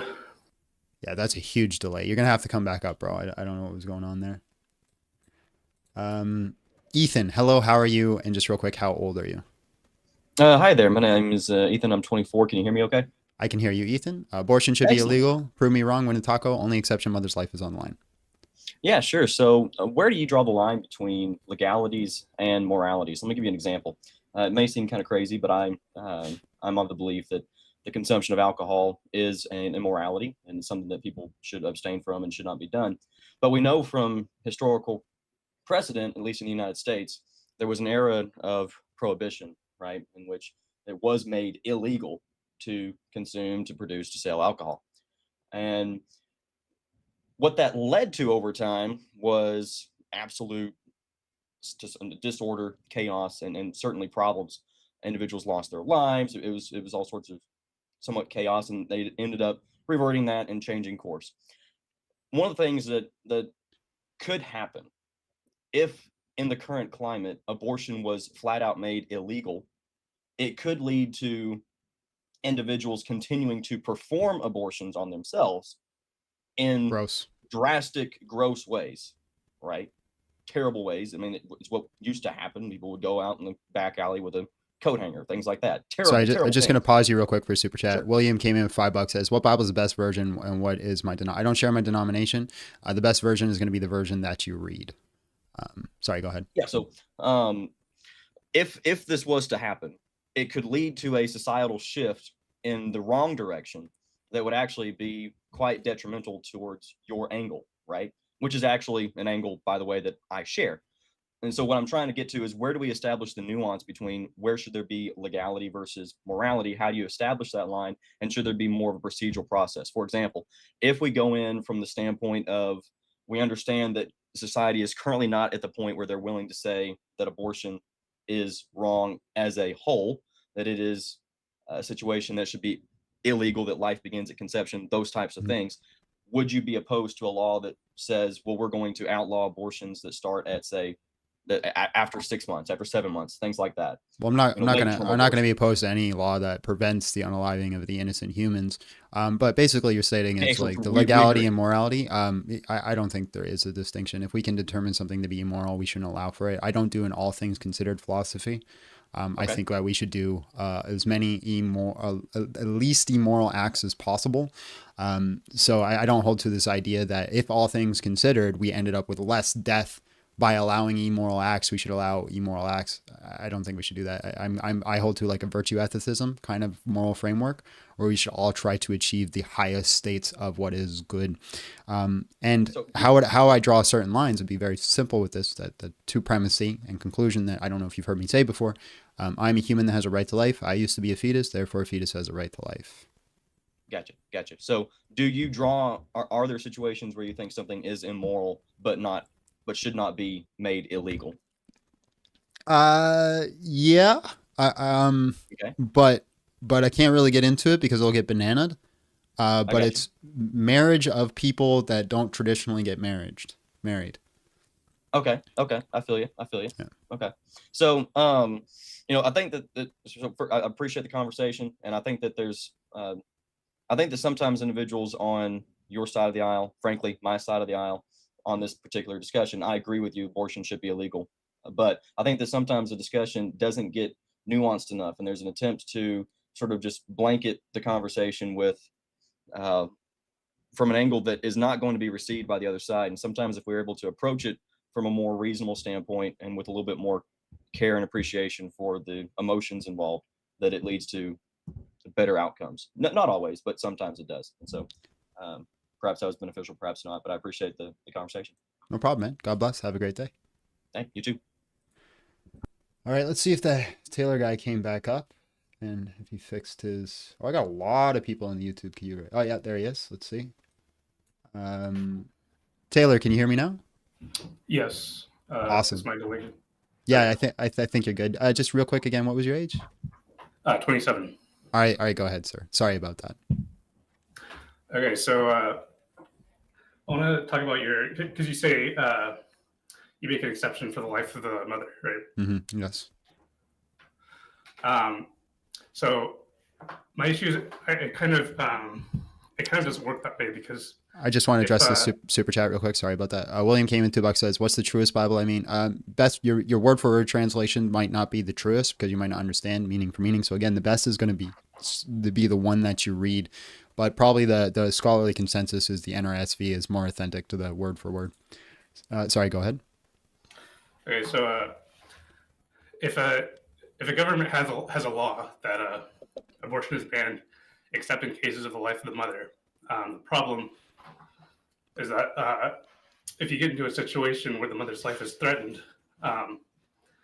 the hospital can't really just they might need to be operated on immediately, but because that law is in place, the hospital is going to have to go through this whole legal process, and there's going to be this huge delay, and so you can't really just methods don't exactly the method that's implemented might not be perfect or ideal, but that doesn't mean we change a law to allow for moral atrocities because we haven't figured out the ideal method yet.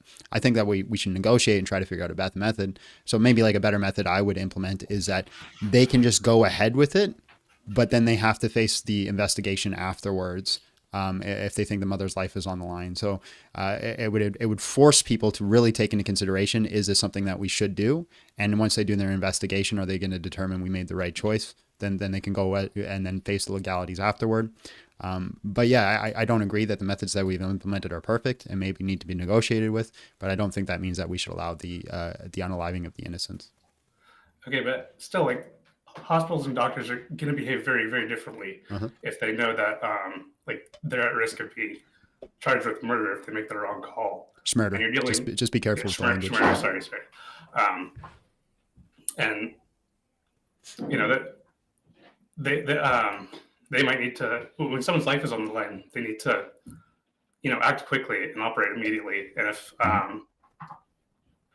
and even if you want to design a system so that they're investigated afterwards, they're still going to behave very differently. Sure. Yeah, I'm not again, I don't deny the methods aren't perfect, but it's for example, like the equal force laws, at least that we have in Canada, they're not perfect, but they're implemented, for example, for self-preservation and self-defense.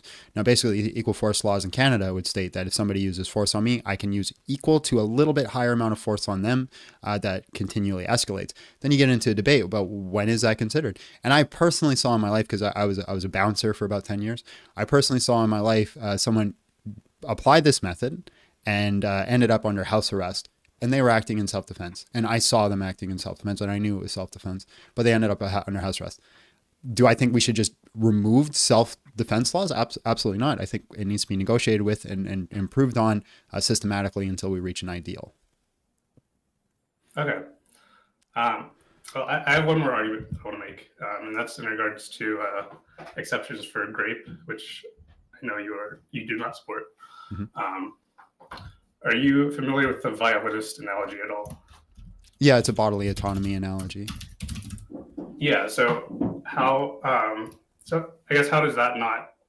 How do you reject that as an argument for making an exception? But let me just put it back on you real quick and see if you're consistent. I'm still willing to address it. Is there any point inside the womb where you say that they should not be allowed to abort? I mean, it's kind of a heap kind of problem, I think. But I guess my position is kind of that the combination of a lack of sentience and the fact that they're inside another person. Yeah, that's fine. I don't have to know exactly when the line is. I'm just saying, is there a point inside the womb where you say they should not be allowed to abort? I guess when we're at the point where they're sentient and can feel pain. Cool. So then you actually disagree with the violinist thing too. You don't hold to a bodily autonomy. Oh, are we talking about? I thought we were talking about in general. In the case of grape, no, they should always be allowed to abort. Yeah. Okay, but still, the violinist analogy that you're applying to me, you also wouldn't be consistent with, because you think there are certain scenarios where bodily autonomy is not allowed. So in the act of like a consensual sex up to a certain point, you think they don't have the bodily autonomy to stop that. Well, okay, so the reason I brought up the violence analogy, the usual argument against it that I see is that the difference is that in the case of abortion, you brought that upon yourself. And you're the one who is responsible for this person being inside of you. Whereas in the violence analogy, that happened like completely independent of anything you did. It was done to you. And so I think it's a bad argument for abortion in general, but I do think that it applies to grape. Yeah, so the reason I don't think the violinist analogy really works is because what you're doing is if you've disconnected yourself to the violinist, you're just stopping the life-saving process because they've started the death process, and you're just allowing them to continue the death process. Where a fetus inside the womb is in its natural environment, is actually continuing the life process, and by you intervening, you're actually starting the death process. Well, aren't you the one contributing to keeping it alive just by, your life process?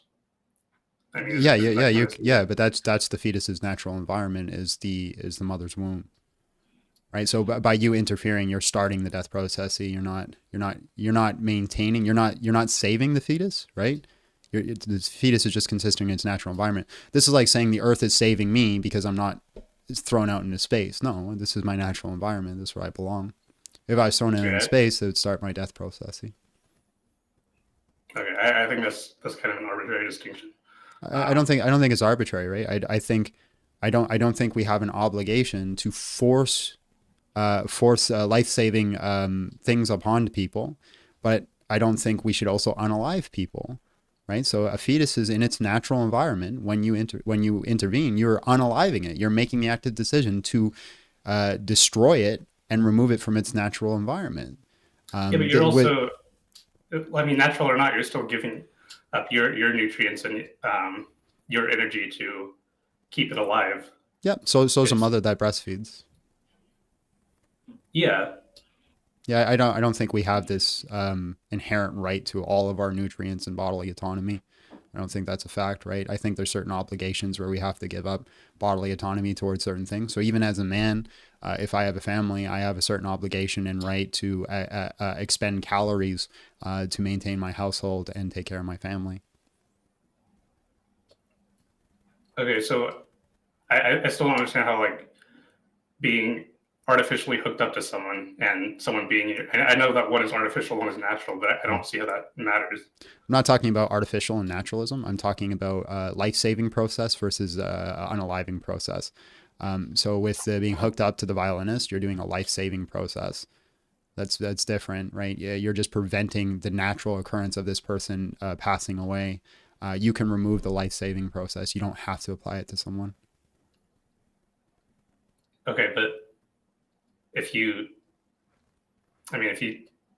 take a baby out of the womb, it naturally passes away. If I throw a person on Mars, it's going to naturally pass away. So removing something from its natural environment is the process of unaliving it. Okay, but the natural environment is just like an arbitrary definition. I mean, it's not arbitrary. Everything exists within its natural environment. This is how we determine what life is generally. It's the net, right? Nutrition, environment, and time. Given those things, it will grow. Because if we just say growth, right, and I take a baby and put it on the moon, it's not going to grow. Does that mean it's not a living organism? Of course it's a living organism. So we determine living organism based off nutrition, environment, and time. Okay, but sure. I mean, I don't see how I don't see how someone's environment is a part of the definition of life. Because you need your environment to live. Yeah, but if you without your environment, you don't have the possibility of life. I mean, if you put an organism on the moon, it's going to die very quickly, but it's still alive for the time being. That's not a necessary part of the definition of life. That's just like if all life is born outside of its natural environment, it will not live. Okay, but it'll live for like a short period of time. That's kind of happenstance. The only reason it'll live for a short period of time is because it was in its natural environment and then went outside of its net. So it's carrying resources from its natural environment until it expels those resources in an unnatural environment. So if I'm on Earth, I have enough resources from Earth that I've achieved that I could take it to the moon for like 15 seconds and then I would lose those resources. But I'm still living off of the resources from my natural environment. But you're still defined as alive for those 15 seconds, even though... because of the resources from my natural environment. Okay, but if you're in a situation where you're artificially hooked up to something, that's the only thing giving you life. I'm still getting resources from my natural environment. Well, yeah, but you'd be in the same situation where if you lose those artificial resources, you die in 15 seconds. It's not artificial, right? These machines are using different methods to give me the resources from my natural environment. So for example, if I'm hooked up to a machine that pumps blood through my body, it's because my heart might not be working, but it's still giving me oxygen, which is part of my natural resource. So isn't that what's happening in the violinist analogy? Are you getting... Sorry, can you say that again? I lost you. Well, I didn't lose you, I just misheard you. Oh, sorry. Isn't that what's happening in the violinist analogy? Are you getting the resources from your natural environment in the same way?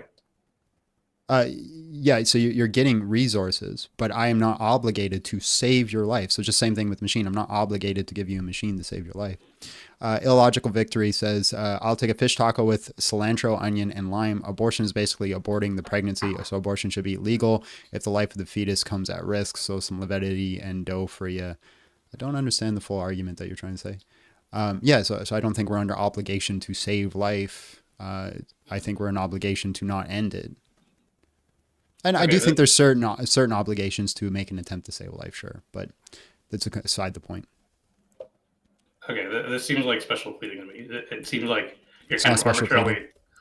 pleading. It seems like it's kind of arbitrarily defining. No, it's it's not arbitrary. It's consistent, right? So I'd say something that has life is something that's given nutrition, environment, and time, right? This is what we consider life. I'd say that I am alive inside my natural environment. If you remove me from my natural environment, you're making an active decision to unalive me. I used to be a fetus, so a fetus also has that right to life. Its natural environment is inside the womb, so it has a right to live inside the womb. If you remove it from its natural environment, you're unaliving it. It's very consistent. It's not ad hoc or arbitrary. Because ad hoc or arbitrary would maybe saying, well, a fetus has a right to life because a fetus has a right to life. That'd be like arbitrary.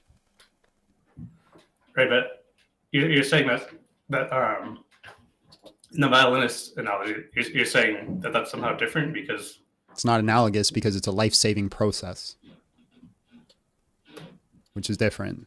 Again, okay, we shouldn't unalive people, but that doesn't mean we have an obligation to do a life-saving process. That's why it's not analogous. And feeding the fetus in your womb is not a life-saving process? No, because the fetus is its natural environment. Okay, that's the arbitrary part. That seems just like a definition that you've just kind of applied there.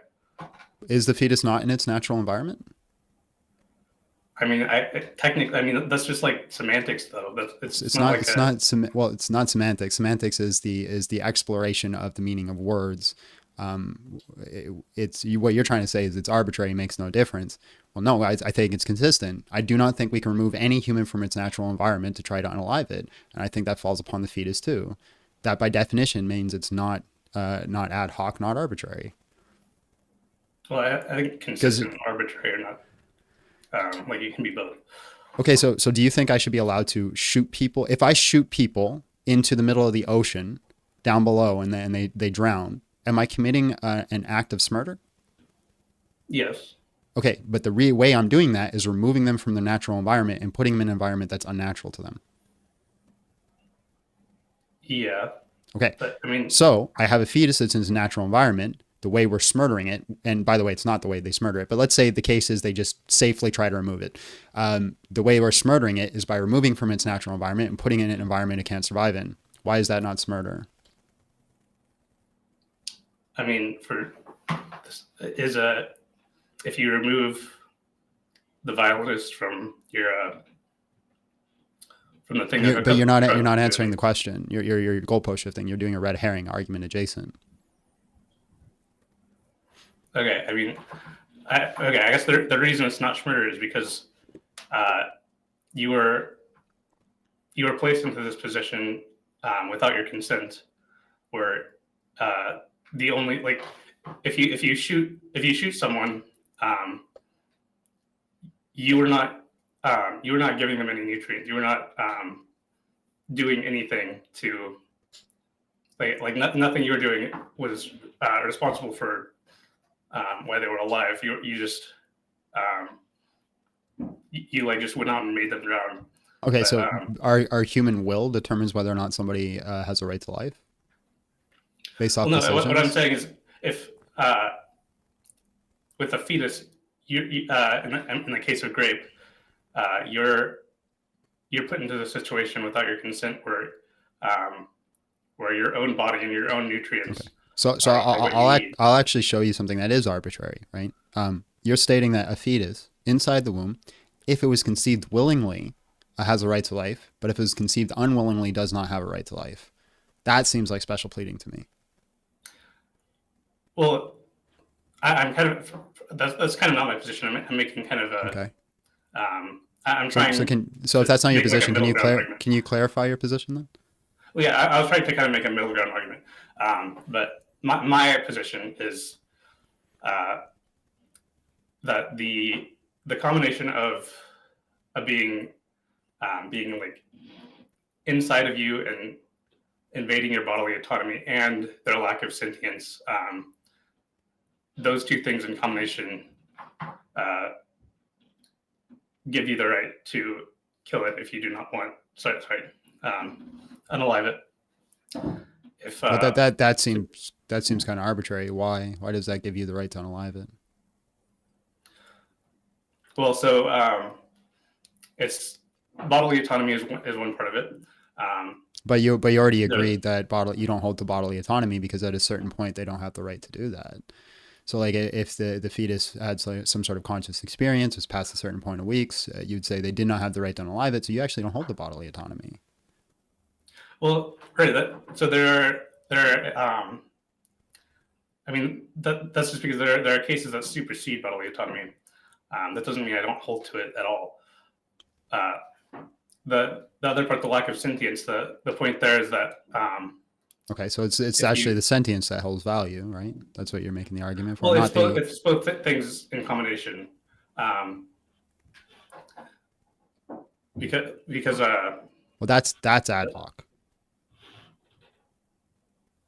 Well, I mean, I think both of them independently. I have like a justification for it. Because if both independently don't have a justification for the reason why, but both put together do, and you can't give me a reason or another example on where that would be consistent, then it's that is ad hoc. Okay, well, the reason for the lack of sentience is if you've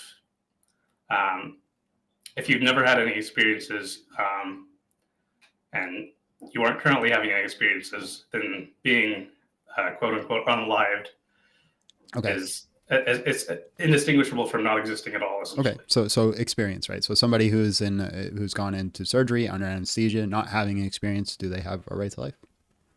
Well, like I said, they've previously had experiences. Cool. So they have past experience. Somebody who's dead, do they have a right to life? Or are the same human rights, I guess? So they have no chance of coming back to life. So right. Okay. So it's not past experience. It's not current experience. Future.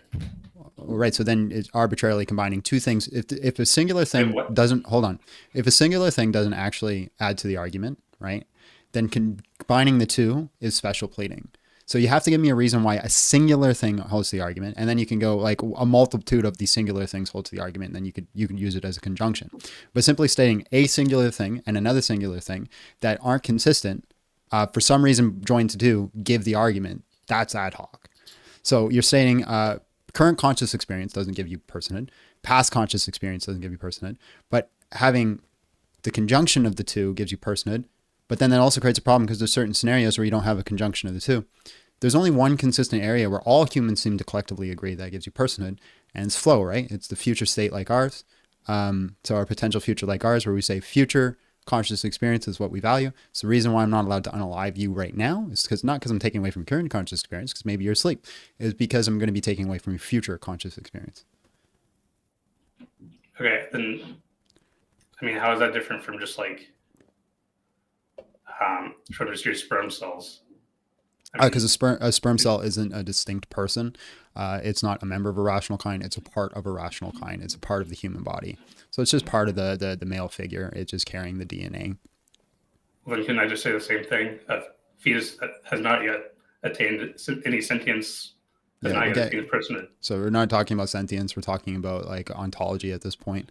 So again, the ontology of like sperm is part of the male.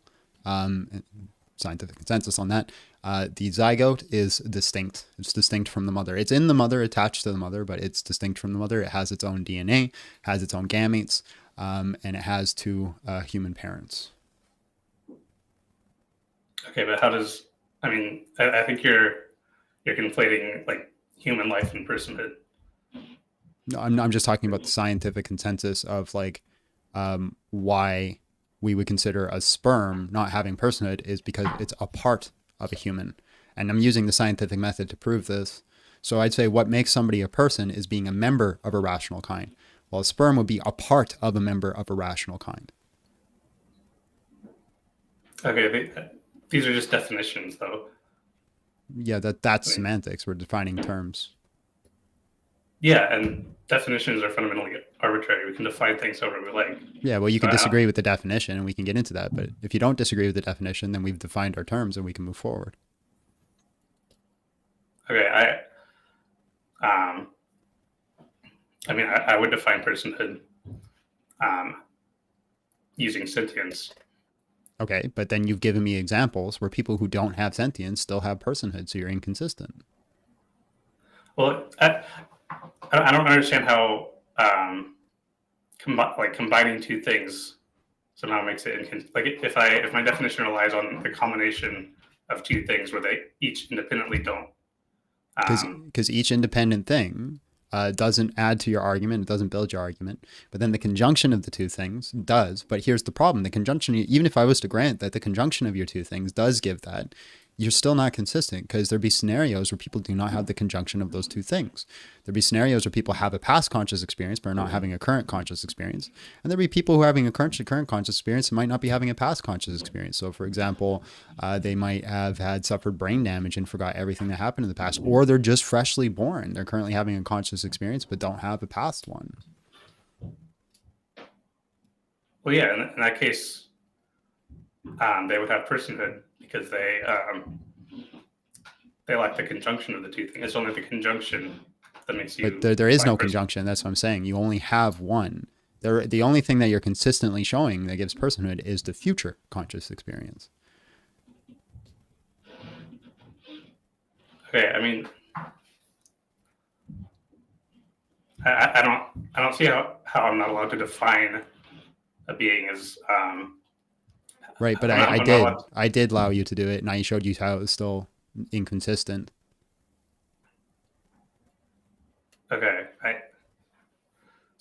I'm kind of confused on what you're saying. So,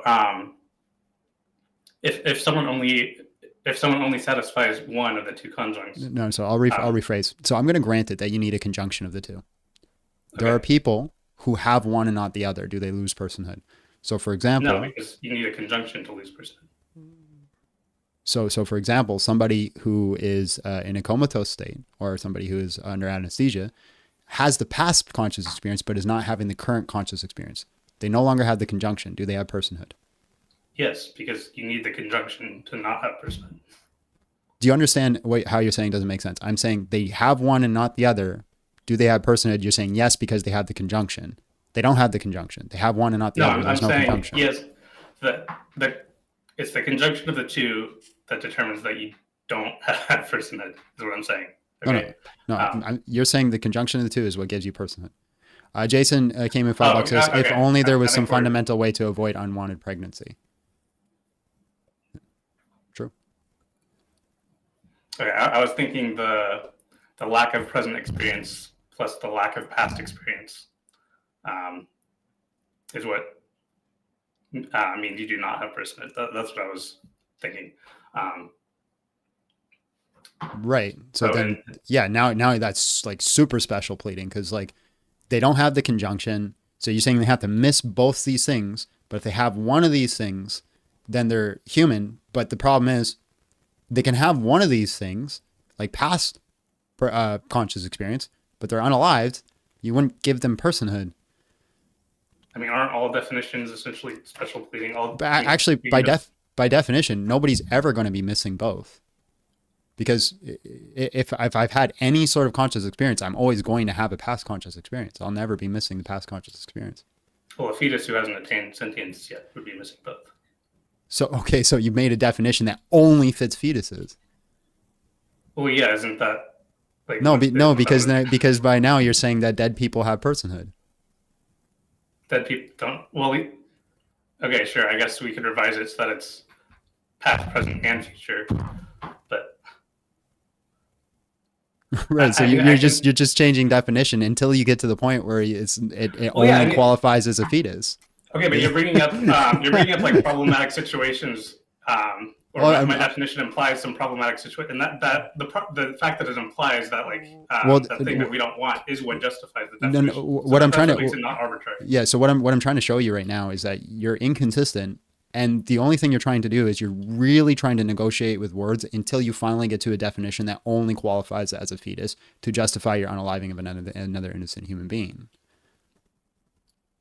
Okay, but what I mean, so it seems like if you show that my definition implies something that we don't want, then that's bad. But if I revise my definition, given that You can revive definitions based off current understandings, but that's not what you're doing. You're negotiating with definitions until you reach a goal. That's not looking for truth. okay, I mean, I'm revising definitions until we get rid of the implications that don't make any sense. Is what I'm doing. No, you're negotiating with definitions until you get to the point where you can say you can unalive an innocent human person.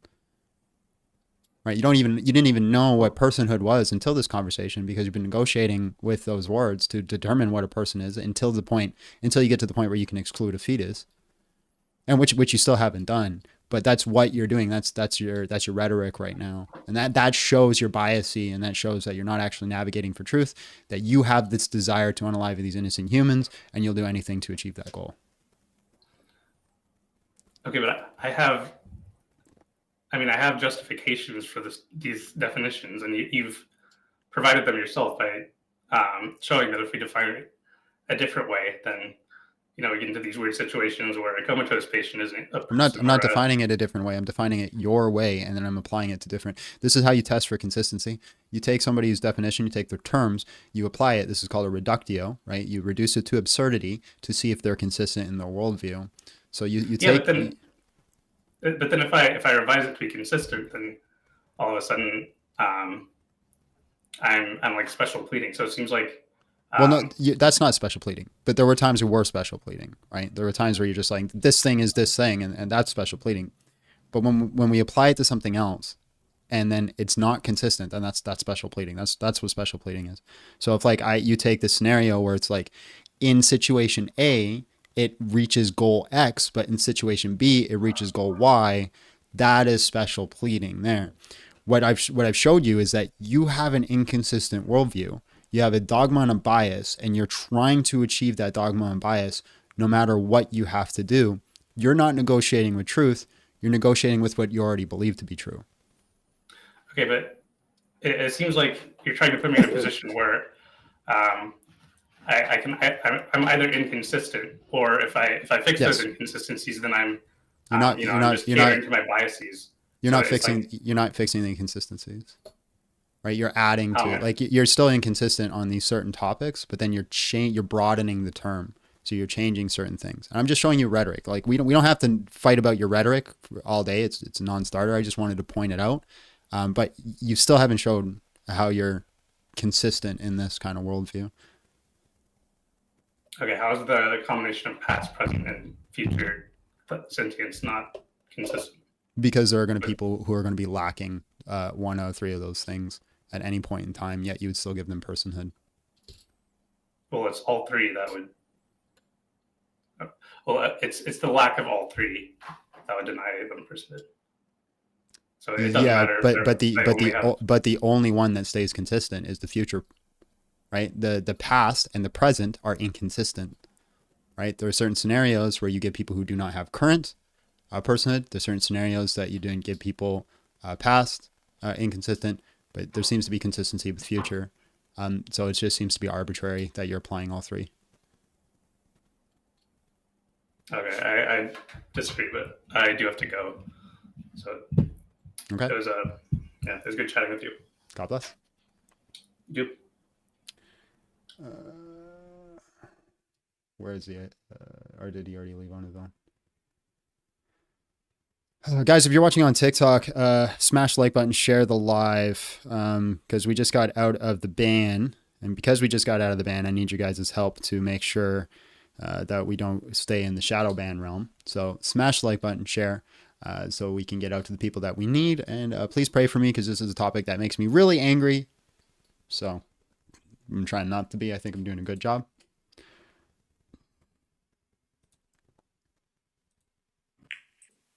Hello, how Hi. are you? And just real quick, how old are you?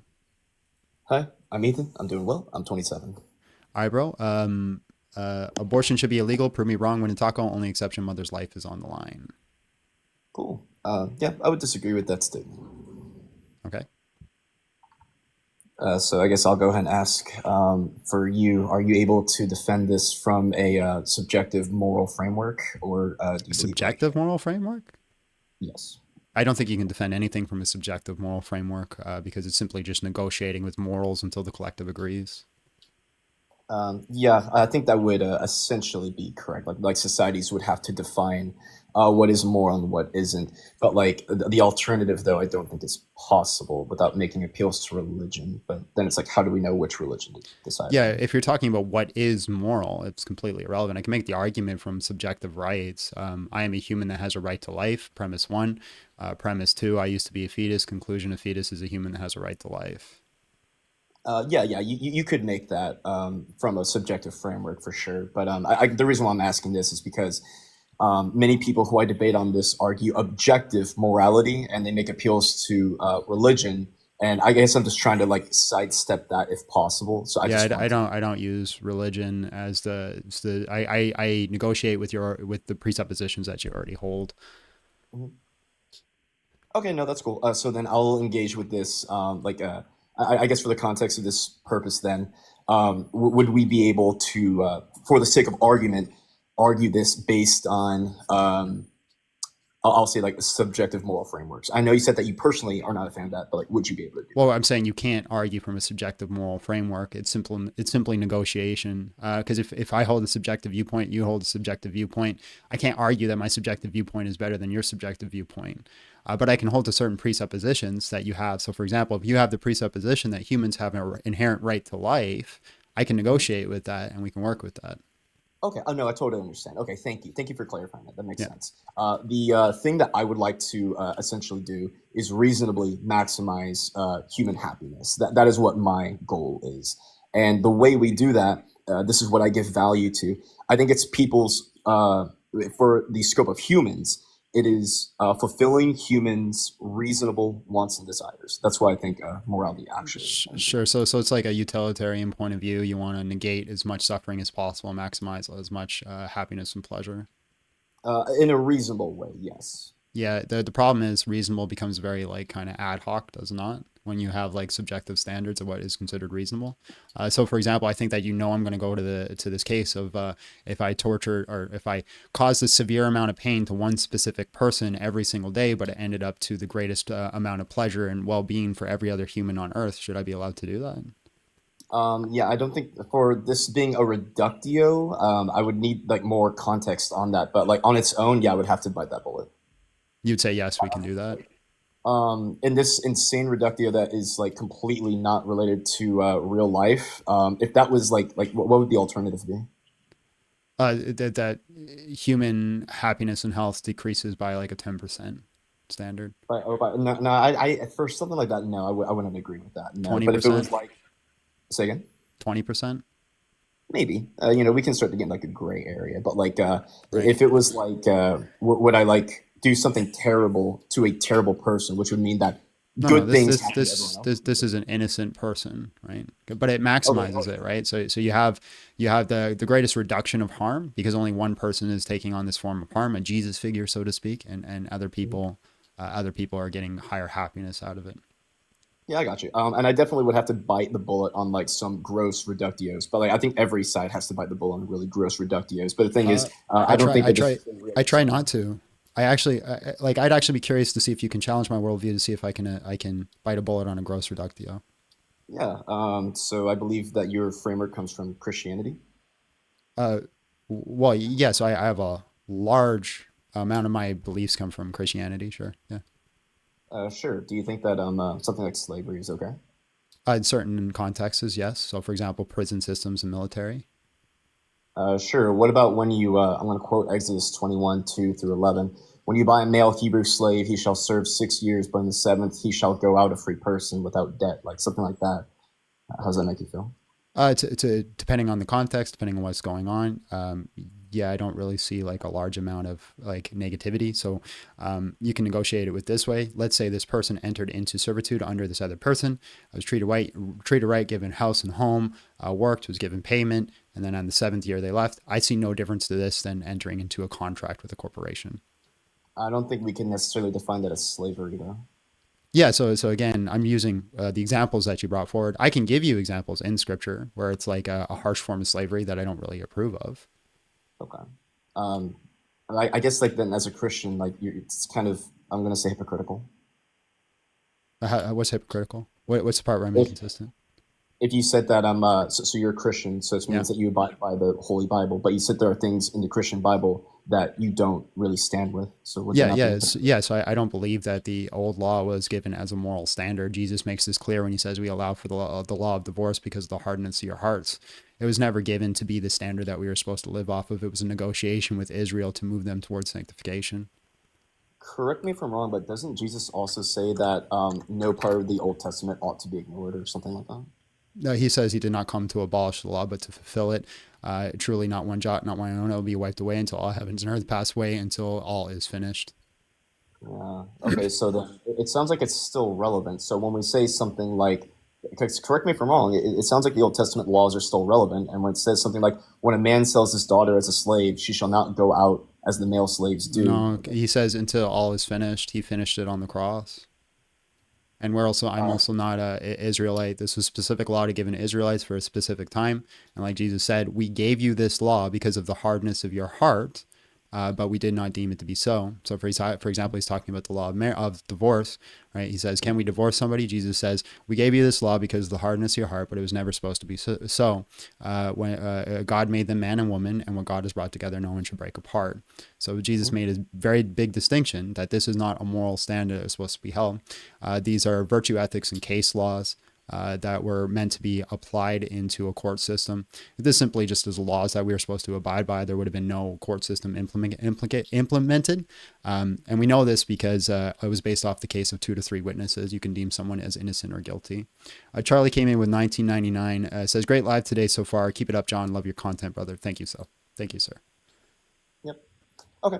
So I guess we'll go ahead and get to the abortion thing because Sure. I just wanted to talk about that first because obviously we have to, if we can't, I guess like have some understanding on our foundations, there's no way we can actually attack something like abortion from a reasonable framework. Sure. But you kind of do concede then that I didn't have to accept like some crazy reductio to hold a worldview, did I? I can continue on this. I don't want to continue on it because well, it's not. You could say maybe I'm inconsistent or maybe I'm hypocritical, but I didn't accept the crazy reductio.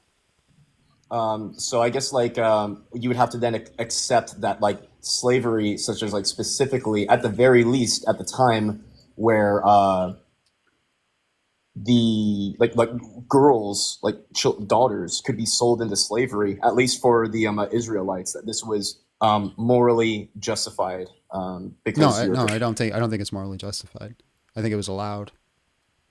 But why does it say that when a man sells his daughter as a slave, she shouldn't like it? I know it kind of seems like there's a key aspect to there. It says when a man does. It does not say, it's not prescriptive, right? It's descriptive. It says when this thing happens, you should do this. This is what makes it a case law, right? So it's building off the Babylonian code. The Babylonian code already had a system implemented, and so it could state that you could do X, Y, and Z. And the Israelite nation were Canaanites; they were under the Babylonian code. So God says when X happens, you should do Y. It's not saying you should do X. But the thing is, though, it's clearly not like saying anything against it. Like I kind of feel like we're trying to. Yeah, God does talk about slavery. He says to the Israelites, he says, remember that you were slaves in Egypt. So when a foreigner comes into your nation, you're to treat them kindly. And then Paul talks about this too as well. He says, slaves, be obedient to your masters, but masters also remember that you have a master in heaven. So how you treat your slave is how your master will treat you as in heaven.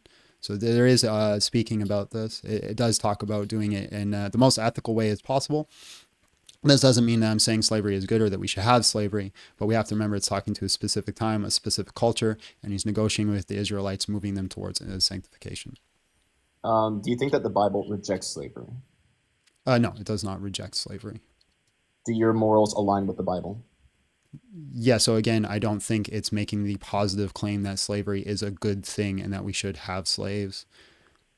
So then slavery can be justified though, at the very least. I think it's condoned. Justification is like stating that it is fair and should be done. Condone means that you know it's evil and you allow it to happen. Okay, but like slavery is not always bad from your framework. Yeah, and I don't think you hold to that viewpoint either because you believe in prison systems. I don't know if you're in the United States, but for example, in the United States, in the Constitution, I think it's 17, I could be wrong about that, specifically states that you should not own another person with the exception of for criminal activity. Sure. So then let me. I will admittedly move the goalpost a little bit. Then, okay, the slavery of innocent people is not always an immoral thing under your framework. Slavery of innocent people is not. Yeah, so I'd say like military systems would be considered a form of enslavement. You can't just leave the military when you choose fit. You have to bring it to completion. If you do, it's called AWOL and it's a criminal offense.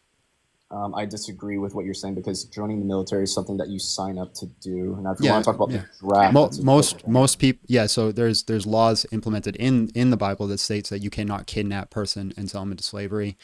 People who were in slavery came from either two or three methods. The first method would be they sold themselves into slavery, for criminal activity, warfare, and then obviously there's the cases where you do with the family member. The one that you gave specifically about your daughter, I didn't want to get into it, but there is good argumentation, for example, from like Michael Heiser that argues that this isn't an act of slavery.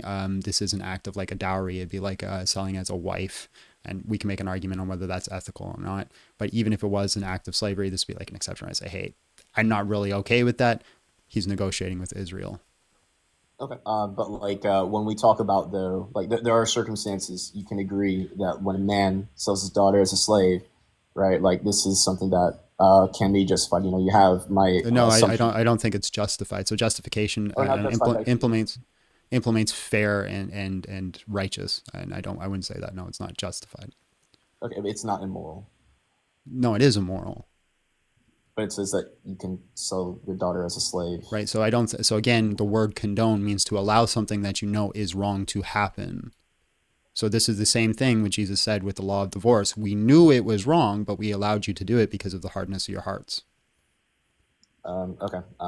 Yeah, I don't think we're going to get anywhere from this. I'm ultimately still going to disagree, but I don't see like how we can really productively continue on this because I don't know. It feels like we're just like I don't want to say like wishy-washy on it or like I don't know. It doesn't feel wishy-washy to me. I feel like I've been consistent. I felt like I made a good argument. I might be wrong in my argumentation. I didn't have to concede a horrible reductio.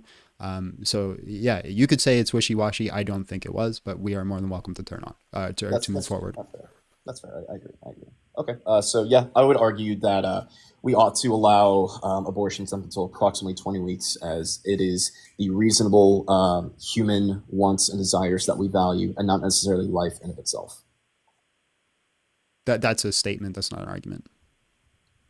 Yeah. So my argument is that I want to, as a grounding, I want to maximize human happiness, as I stated earlier, and the way we do that is by the ability to fulfill people's reasonable wants and desires. This is why. Right, but the problem is you're negating the people that are inside the womb. So, for example, current abortions worldwide this year is 18.2 million and counting. There's definitely some of those people might have not been happy, but let's say even 50% of them would have come out and had lived good, fulfilling, happy lives. You're definitely negating the overall happiness and desires. So the thing is, something like a zygote never has had a desire. A zygote does not care or think in the same way that a person does. This is where we have that sentient, I guess, like line at approximately 12 months. So then I'll give you the same analogies that I give everybody else. Somebody that is put into anesthesia and goes in for surgery. They're currently not having any desires or any sentience experience or conscious experience. Do they all of a sudden lose those same rights that they've had before? No, because the person has an implicitly understood desire that if they are unconscious, they would not like to be harmfully aggressed upon. So they still keep that, yes. Yeah, it's their rational wants and desires. So then it was their past desires that keep them alive? That give them, we value those desires and we ought to fulfill them, yes. Okay, so somebody who is dead has those past desires. Do we do everything that they say after they've died? It Do they keep depends on those same rights? what it is they ask. So if they say, "Hey, I have a will. Please do this upon my decease," we do that because we respect their reasonable wants and desires. Same for like being buried or being cremated. Yeah, but say for example, I had the reasonable right to desire to say I want to have my corpse put into my house and just kind of like sat there. Generally goes against most countries' laws to do so. Should they have the right to do that? Yeah, I would argue this is probably a unreasonable request. So I would say Right. So they clearly do not have the same rights as somebody that's living. Well, no, because the thing is, a person that's living can also have unreasonable desires as well. Is it unreasonable desire for somebody that's living to want to be able to sit in their house? To sit in their house, you can, but it depends on like how long are we talking about? Because at some point things as long as they want. At some point, you could argue things become unreasonable. When is it unreasonable for someone to not want to sit in their house? Sure. So let's say I want to be a total couch potato and sit in my like apartment or something, and then I stop paying rent because I no longer have any source of income. Say their house is paid off. Oh, the house is paid off? Yeah, a person could do that. If they want to do it. Yes. Somebody who is dead, do they have that same right? In the sense of like they just want to sit in there forever. Well, the thing is, houses, at least in the United States, we're going to use real life examples. You have to pay taxes on your house. When you pass away, let's say their family pays the taxes. Do they have the same right? Does the government know about that person's unaliving? Whether they do or don't, I'm not sure why that's relevant. It's relevant because the government needs to know when citizens pass away. Why? If they have the same rights as the living? Because when they pass away, they could have potentially something like the government needs to be able to keep account of people. But they have the same rights as living. This is the argument that you're making, because it's the past experience that gives those people the rights, and we should adhere to it. So these people who are dead had those past experience. They implemented certain things that they want. Why are you saying the government needs to understand this and make changes if they have the same standard and rights? Because at some point it becomes an unreasonable desire. So if you are living and want to continue doing that, that's fine. But the government needs to be able to know when people are living and when they're dead. But you're not giving me the reason why. You're just stating they should.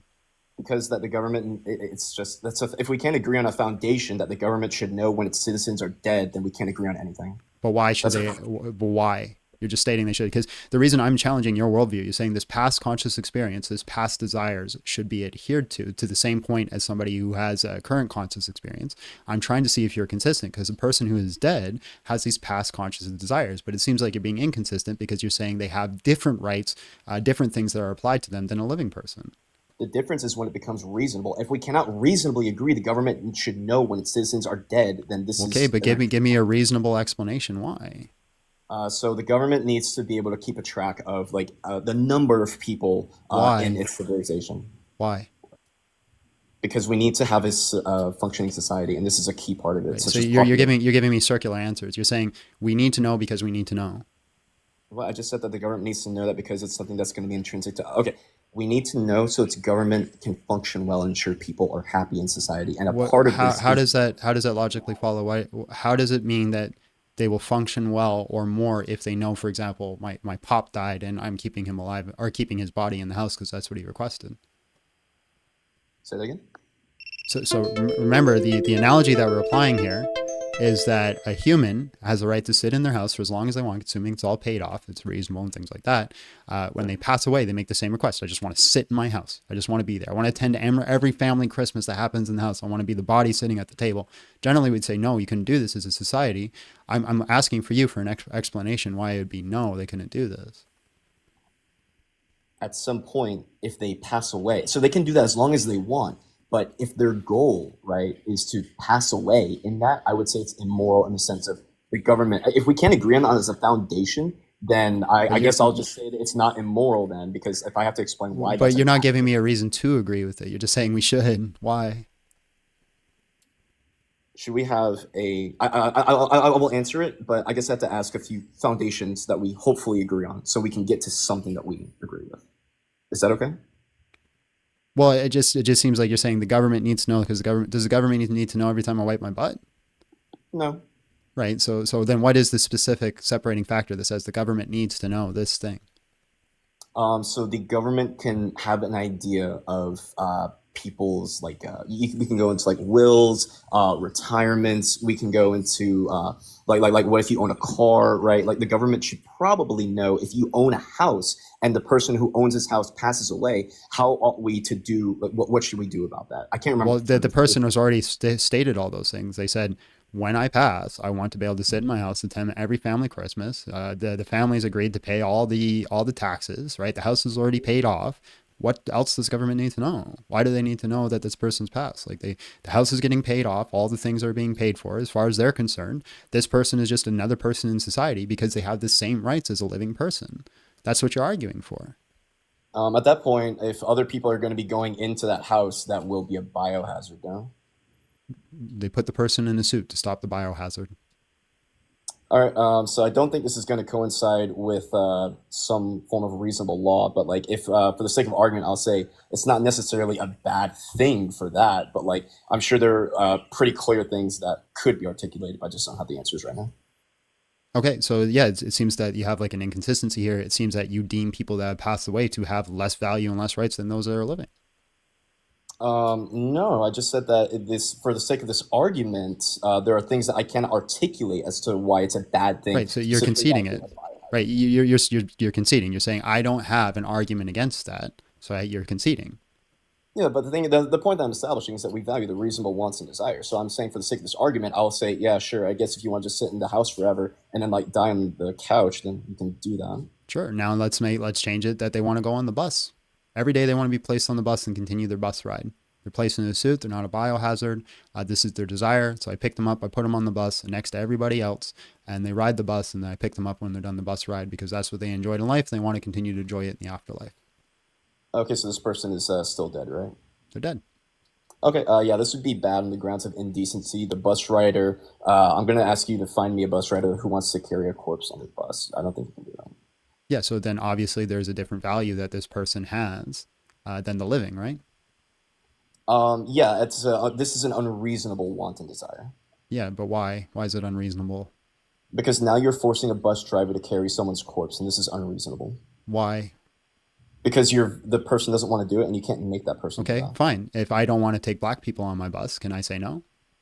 I would say this is bad on a ground of discrimination. You ought not to have like bigotry. Right. So this bus driver would just be discriminating towards the dead. The thing is, though, the dead person does not have that reasonable want or desire. I think that black people have a reasonable want and desire. Well, why is that not a reasonable want or desire? Right? If it's a reasonable want or desire in the life, why isn't it a reasonable want and desire in the afterlife? If you're arguing that they have the same rights. In the sense of like, if you want to say that like the dead person in a biosuit is a reasonable thing, if you can find me one person who agree with that, then maybe. But I don't think you can do that. Well, that's just special pleading. If you're just stating, well, no one's going to agree with that, so therefore I'm wrong, right? You're still not arguing for your worldview because originally your basis is going off the past conscious experience and the reasonable wants and desires should be held up to just to the same standard as somebody who's having a current conscious experience. But yet every time I've asked you, you've shown me an inconsistency where the past conscious experience, the past wants and desires do not stay consistent with somebody that is living. So I would argue that what you hold to is the same thing that all of us hold to, is that the future conscious experience is what has value. Absolutely not. I absolutely disagree. Okay, well then you need to show me how. So you want to, we can bring insane hypotheticals such as like putting on a dead person on a bus that's in a suit, so there's somehow not a biohazard for everybody. It's not insane because if you're making argument X that somebody who is unalived has the same rights as somebody who is living, then we need to go through the rights and see if it's consistent. A living person has the right to ride a bus. Does a dead person? If not, they do not have the same rights. Yeah, I would say that they don't have that same rights. Yeah. I would agree with that. Yeah. What's defined as a reasonable desire is going to be very different from when you're alive versus when you're dead. I would agree with that statement. Okay, so then dead people do not have the same rights as living people. So therefore, we're putting more value on the living person. We already stated that somebody who is having current conscious experience still has the same value as a living person. So what are we putting value on? It's the future conscious experience that gives us all those equal rights. Unless you're stating that every human out there does not have those equal rights. Yeah, I would say that having a sentient experience, or like having the deployed some form of implicit or explicit want or desire, that's what gives you the. Okay, so then I go back to the fact that I was put in a comatose state due to anesthesia. Do I lose those rights? No, because these are reasonable rights. Well, but I don't lose the rights even though I'm not deploying them. Yeah, so you're not losing it, right, when you go under anesthesia, right, and you're like, hey, I don't want to be improperly aggressed upon. But what's defined as reasonable, we would all agree it's not reasonable to want to have your corpse be carried around a bus. Well, you're just doing an ad populum fallacy. No, You're just and saying this it's is not why reasonable because people don't like it. yeah, correct. I think that we have subjective morality, and I think that reality agrees with my framework. But yeah, but ad populum fallacy is just stating what people all collectively agree on is what we should do. So again, if I use this argument before, if I can use the social method to convince enough people that we should have baby making factories, and that's all we should do, and that's the only reason women should be treated, you had no basis or ground to say I was wrong because I got the ad populum. My basis on it would be that we are not maximizing human happiness, as the suffering of this woman is a very bad right. So thing. then ad populum is completely irrelevant then. But But you just said all of it's subjective because we're trying to win the popular vote. And then I gave you a standard why I win the popular vote. And then you say, well, no, because we're not maximizing happiness. So which one is it? Is it ad populum or happiness? The thing is, we have to maximize happiness through ad populum, right? And the thing is, when we put women in breeding factory, yeah, you do. How does that logically follow, bro? To make the most amount of happiness, we have to appeal to the most amount of people in some reasonable way, no? Okay, so these people that we make into bait. Okay, let's do this then. CRISPR, are you familiar with that? CRISPR. I think I am. Tell me about it. I've heard this. I know this. CRISPR is like the ideal that we'll be able to change the DNA structure of fetuses inside the womb to ultimately guide them to a specific desire. Through the method of CRISPR, we remove a female's conscious experience. They have no conscious experience. They have no desires. Instead, we only bring them out to be a human body bags that are used for birthing, and we just make the whole world male controlled, and all women are just body bags for children. We've maximized the happiness because none of these people actually brought forward any desires or wants. So therefore, we're not impeding on anybody's desires or wants. Everybody who has desires and wants is achieving their maximum state of happiness because they have their fun bags and they have their baby making factories. Do you see anything wrong with doing this? Yeah, there's no way to reasonably achieve this in real life. Yeah, that's what a hypothetical is, and it is actually reasonable. That's why I brought up the CRISPR method. CRISPR is a real thing. It is logically possible and actually attainable probably within like the next 200 to 500 years. But the thing is, though, we cannot get women to consent to that. That would be violating their They wouldn't have to consent because they would never have a conscious experience. They would never actualize their wants or desires, which is what you said is important. Yeah. I would argue that this is something that we could call as indecent, right? So, like, we get into scary territory where, like, just on a foundation, I would say, like, yeah, this is something we shouldn't do. Why? Why? It's a foundation thing. It seems like a really gross territory to get into. So you don't, so no, because it feels icky? Yeah, basically. Okay, so that's not an argument. No, it is an argument. I'm saying no because it feels icky, and that is an argument. Okay, well, then no to abortion because it feels icky. Yeah, you can state that, but now I'm going to point to the very real harm that your stance causes to women who don't want to go through these. Okay, but can you point to the very real harm that my stance did based off your standards that you brought forward? When you say the very real harm from before, yeah, society's going to find this disgusting. Like everyone's going to say this is gross. Why No, because we did ad populum, right? If I can convince society that this is the standard that we want to take and we want to do. Oh, what's okay. the I'm issue? sorry. Oh, okay. Yeah. In that alien world, yeah, it'd have to be okay. In that alien world, but that's not reflective of this reality. Right. Cool. Yeah, but right. Yeah, my sense I'm fine, kind of just leaving the conversation here. That's okay. good. Yeah, that's fair. God bless. I guess it's okay if I reset my thing and then I guess call it good. And you can not really, no. Bro literally just said that we can turn women into sex slave fun bags, and that's perfectly fine because ad populum vote. Yeah, that's the worldview you have to hold if you want to hold to abortion, ladies and gentlemen.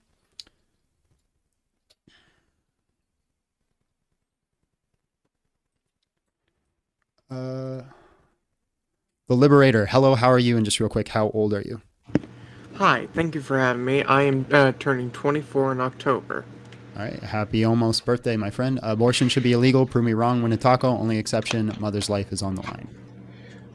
And I also want to say you are doing a great job with debating. I'm very happy the fact that you aren't talking over others or arguing with others.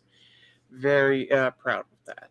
Thank you, man. I appreciate it. I've been working on it. This is the type of debates that should be happening rather than incessant arguing. Thank you. My first question is, what is the true definition of a fetus? A fetus, by definition, by scientific definition as well, is 8 weeks. 8 weeks inside of the womb. It has developed just arms. So I just want to pause you real quick. The definition of fetus here is an offspring of a human or other animal in the stage of prenatal development that follow the embryo stage in humans, taking as being 8 weeks after conception. Yep, about 8 weeks. And it can only move its arms and legs, hasn't even developed any organs. It's developing its nervous center, so there are several cases that people have brought forward to you that they can't feel pain. Eventually they can. But the whole thing that they brought forward, it's kind of a little off to me. So they can feel pain in a sense. That's a case. And you also brought forth the anesthesia argument. Anesthesia is a muscle relaxer. It doesn't knock out any state of consciousness. You still Well, I'm talking about dream, the anesthesia. I'm talking about the you can anesthesia process also- when you're being put under. You don't really have a conscious experience. But even so, hypothetically speaking, it's conceivable that there are certain states when you're sleeping or under surgery where you're not having conscious experience or in a comatose state. Whether specifically that one is or isn't, it's still the hypothetical still follows. The hypotheticals were actually debunked back in the 40s, I believe, the maybe late 30s, by the Nazis, actually. Oh, you can't say that word. Oh, I do apologize.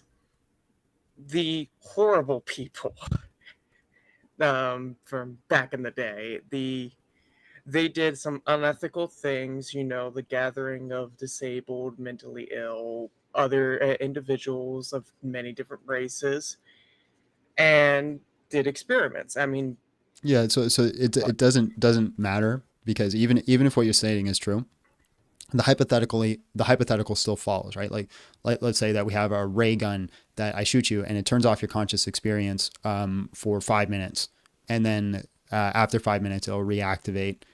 Would I be able to unalive you while you're in that state, being in that non-conscious experience?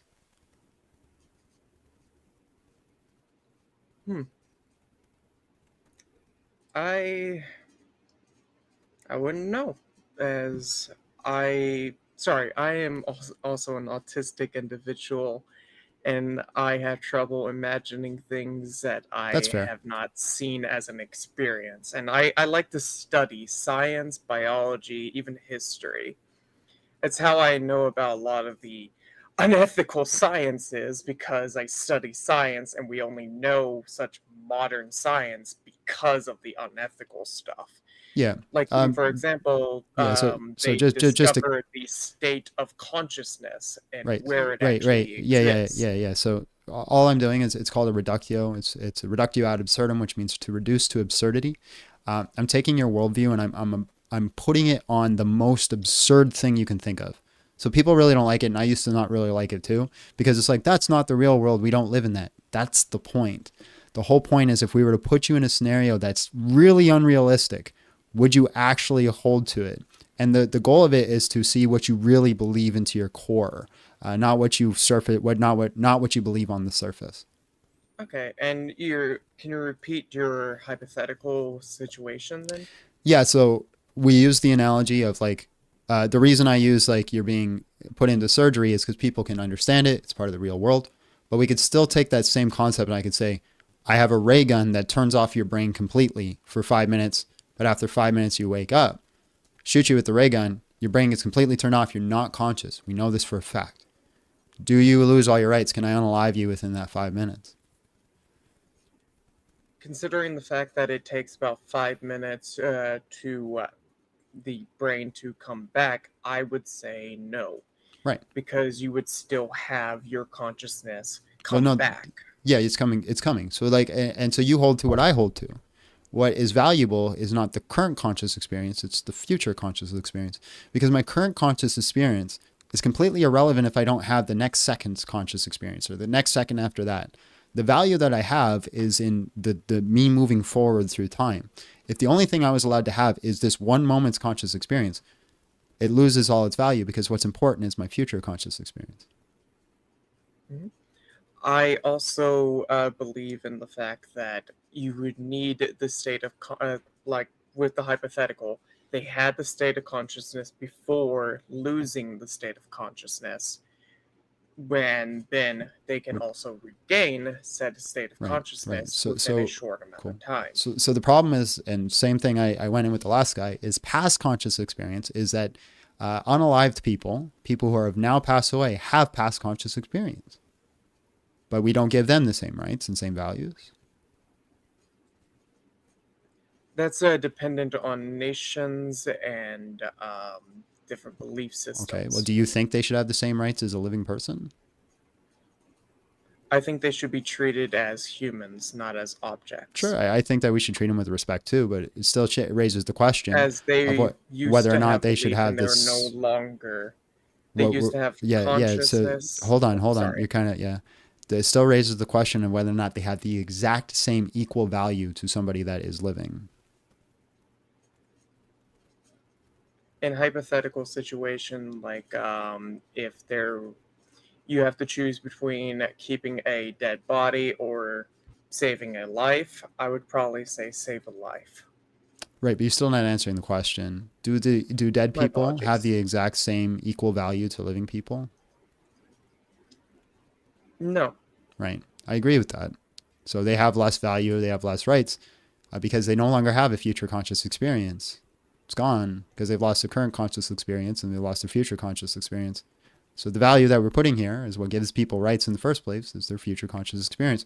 The reason anybody has rights is because of their future, or any rights at all. Like the right that you have the right to ride the bus and I have the right to ride a bus is that we both have a desire to ride the bus. So we hold value to our future conscious experience that we're going to go through. This is where you all put the value. And I just like to stay consistent because the fetus also has that. I got a great question then. If, for example, with your hypotheticalness situations, if abortion was outright just banned, and I would celebrate. women do have to give birth, do they have to take care of the children that they give birth? Can they just, since the whole thing, like you said a little bit ago, that the reason why most abortions happen is because women do not want to take care of the kid. Right. So I'd say this, their child has a right to be taken care of. They have the right to exist in their natural environment and given their time. So they have a right to nutrition, environment, and time, just like all of us. If you can advocate your responsibility to someone else, the child is still being taken care of. If you cannot advocate your responsibility to someone else, let's say you're stuck on a boat or something like that, you have to take care of that child, yes. Okay. And that's something I would hope for if abortion does end up being illegal. Because at this point in time, there are several cases where there are abortions that are legal. And for example, there is a 16-year-old in the United States that gave birth from the grape situation. Mm-hmm. And the government said that you're not old enough to get an abortion, but you're gonna raise this kid. They would not take away the kid to give it to someone who can physically, emotionally, and financially care for the child. They instead left the care of the kid to what they deemed is an irresponsible child. Yeah, this is an argument adjacent. I'm not too sure on all the methods on how to handle abortion and who can and cannot take it, or sorry, how to handle adoption and who can and cannot actually take care of the child or should take care of their child. But either way, none of this would change the fact that I do not think we should unalive innocent human persons. And through, yes, in a sense, but what state do they actually, like, what type of age do they even gain consciousness? Sorry, Well, apologies for I've the already ringtone. determined. Yeah, I've already determined that the current conscious experience isn't valuable. It's a future conscious experience. So it doesn't So it's matter to me. so you would even care for people who you'd even care for bodies, apparently. Am I No, correct in saying this? A bodies don't person have who a future stillborns? conscious experience. They don't have a future conscious experience. I was born a stillborn and I managed to Oh, yeah, well, survive. yeah, if you have a future conscious experience, then I yes, you have was also value. born with a hole in my heart. My two hearts did not fuse correctly together. 2 hearts? Yes, you actually have two hearts in the womb. They form the two different valves of the heart. Okay. Yeah, so you have You can value. Google it. It's actually Yeah, a really yeah, cool yeah. thing. So, but you have value if you have a future conscious experience. All right. I understand your viewpoint and thank you for having me. I can see your point of view and you've seen my point of view. Thank you. All right. God bless. Have a great day. You too. I don't know if I'm getting sick or what's going on, but I'm feeling mentally drained and exhausted now. Guys, make sure you smash the like, sharing the live, doing all those things. Also for those super chats that came in earlier. Money, money, money, money, money, money. I forgot to do that. Money, money, money, money, money, money. Money, money, money, money, money, money. So let's just build those up. I think we could do one more, and then I got to call it. Change the topic. It's a little late to change the topic now. We're only going to be live for maybe 15, 20 more minutes.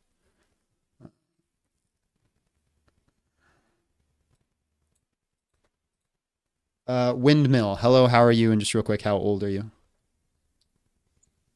Hello. I'm 24. All right. You kind of sound like you're talking through a glass of water. Oh, sorry. My apologies. Let me try to fix that. Hello, is this better? No, it's about the same. All right. Modern Brain came with $2 says it's them demons. Maybe. Does this work? Or... It's not really. Like I can make you out, but it's gonna be a struggle to do it. By any chance, can I rejoin, or is that? You can try, yeah. All right, one sec. Mm-hmm. Move on to the next person. Ms. Hello, how are you? And just real quick, how old are you?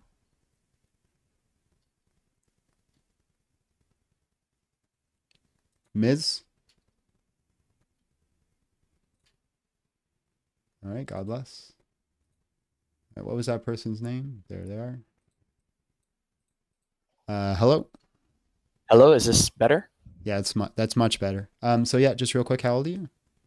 24. All right, abortion should be illegal. Prove me wrong. When a taco, only exception, mother's life is on the line. Sure thing. Thanks for having me. So my first contention has to do with personhood. And the second one has to do with if we were to concede personhood, life for a life, instances where it should, enough instances where it should be legal. So on the issue of personhood, my contention is that there is a logical and a scientific reason why personhood only occurs when you have a past, present, and future consciousness. Okay, cool. Can you just give me the definition of personhood then? Sure. Personhood is sentience, elevated thinking, like the point at which people have rights equal to each other. Well, that's begging the question, because then rights would just be like who we give rights to. So elevated thinking would be a member of a rational kind. If you're saying Sure. sentience, well then pigs are persons. So I would agree that's a member of a rational kind. The problem is the fetus is also a member of a rational kind. Okay. Well, when I would say personhood constitutes the level of dignity to which you prescribe rights. And Yeah, that's also the reason begging why that's begging the question. because that's what we're trying to argue, is that who gets rights, and you're just basically saying a person is somebody who gets rights. Okay, well, I can give rights to a taco. That doesn't make it a person. Yeah. So it what is the definition of involves. a person?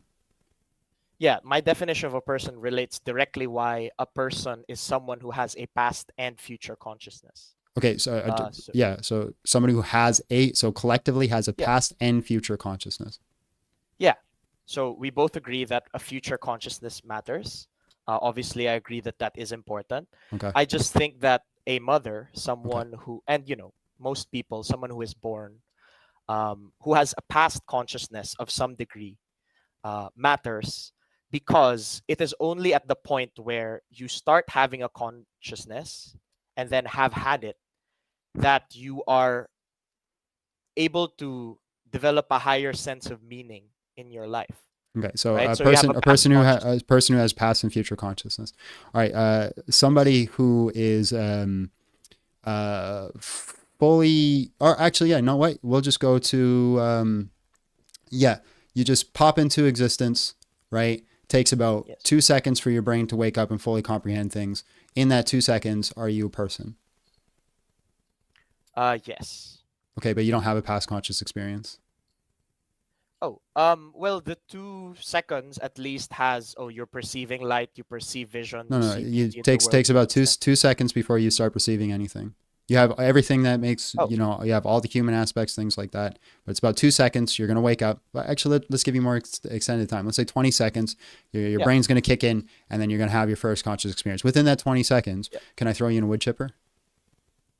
No, I don't think so, because you've experienced being alive. There is, okay, You have a desire. I'm gonna say it again, so please pay attention. They have no experience as of yet. They've popped into existence. In 20 seconds, the brain is going to turn on, and they're going to have their first conscious experience. Within that 20 seconds, can I throw them on a wood chipper? Yes, I believe so, yes. Okay, so you think even though that their brain's going to turn on within 20 seconds, I can throw them in a wood chipper? Yes, I believe so. Now, the issue with this is, of course, you're analogizing to this to a fetus. In that instance, in that 20 seconds, obviously, if it were not to cause harm to anyone, I would love to have that fetus be born, right? But if we're just arguing on the equality of the person, but it doesn't have any personhood. Why would you love for it to be born? What difference does it make? It has no value. Oh, because it's not. No, I'm not saying it has no value. I'm saying it doesn't have equal value to a mother, which is why I think a fetus has value, but not equal What value to what a value mother. and where does the value come from? The value comes from potentiality. I agree. The fact that they have a future consciousness, but that does not make them equal to a person who has a past and a future consciousness. Right. So the conjunction of those two things makes it arbitrary, because singularly they don't actually hold up to an argument, but simply conjoining them is ad hoc by definition.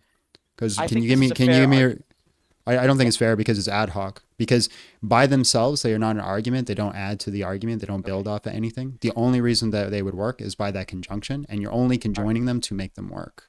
So that by definition is ad hoc. Okay, I can explain why it's not ad hoc, and this is based in science.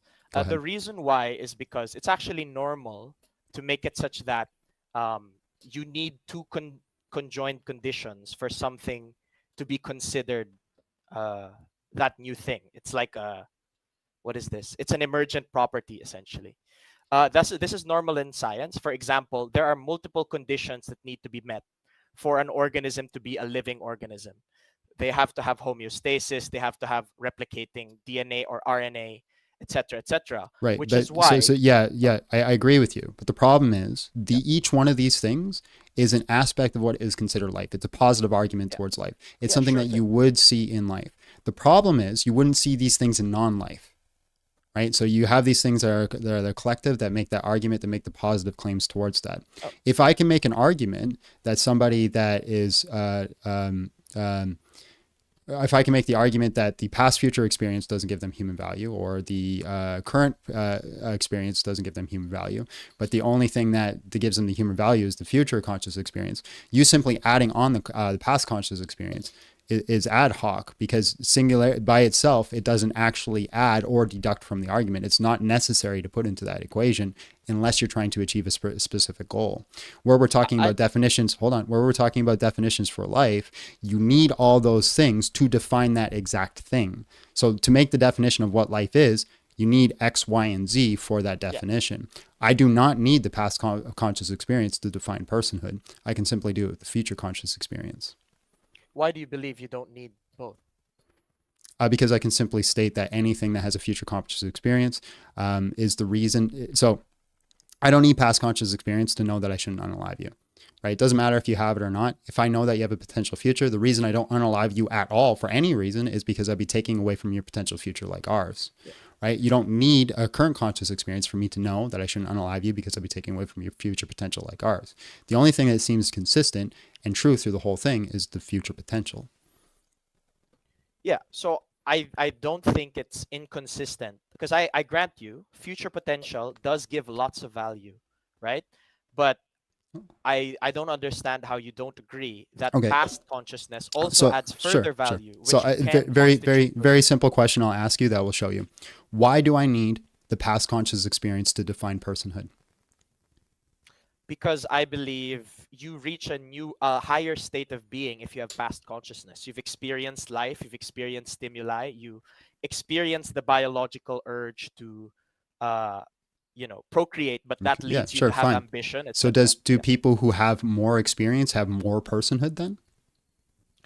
I believe it deepens it, but not to the degree that having none versus some would. So that's why, older people, you can say they're a fuller person, they've lived a fuller life. No, that's not the question I'm asking. Do they have more personhood? Are they more of a person, even because they've had longer past experiences or more past experiences? If society chose to define it that way, yes, but personhood is a binary, and that's if society chose to define it that way, then we're not arguing an objective truth, we're arguing our subjective understandings of something. Right? So is this an objective truth or a subjective truth? Okay, we can go to objective truth. Okay, so is it objectively true that somebody that's had longer life, are they more of a person? Since society defines it as a binary, no. I don't care how society finds it. We're talking about the objective truth. Yes, I would argue that actually. Yeah. So I think experience does make you more of a person. Yeah. So as you experience life, you get more and more personhood. So by definition, right, a person that is 90 years old is way more valuable than somebody that is just born. I believe so, but not to the degree that you would deny personhood entirely. You understand? I'm not denying personhood. Right? I'm not denying personhood. So then in that scenario, if I have to choose between the life of a newborn baby or the life of a 90-year-old person, 100% of the time I should pick the 90-year-old person. I'm just talking about personhood. I'd say that older person is more of a person. Now, if we are going to talk about which life... Hold on. You're just ignoring what I said, right? Oh. So two people, you say the older person is more of a person, has more personhood than a newborn baby, then by definition, I should give more rights to the older person than the baby. So if I have two, Spider-Man situation, I'm holding two on a rope, I should let go of the baby to save the older person. Is it okay if I were to say that older person is still more of a person, but I would still save the life of the child? I'd say because we're talking about the potentiality of the future life of the child. Sure. In that sense, right. So I agree with you. Then you're just going to the part where we both agree that the potential future is what gives you more value. No, see, this is the thing. An older person is definitely more of a person by our definition. Not my definition. The additional life that this older person could have, especially if they're elderly, has much less potential in their life. Especially like my grandmother is like winding down the years of her life.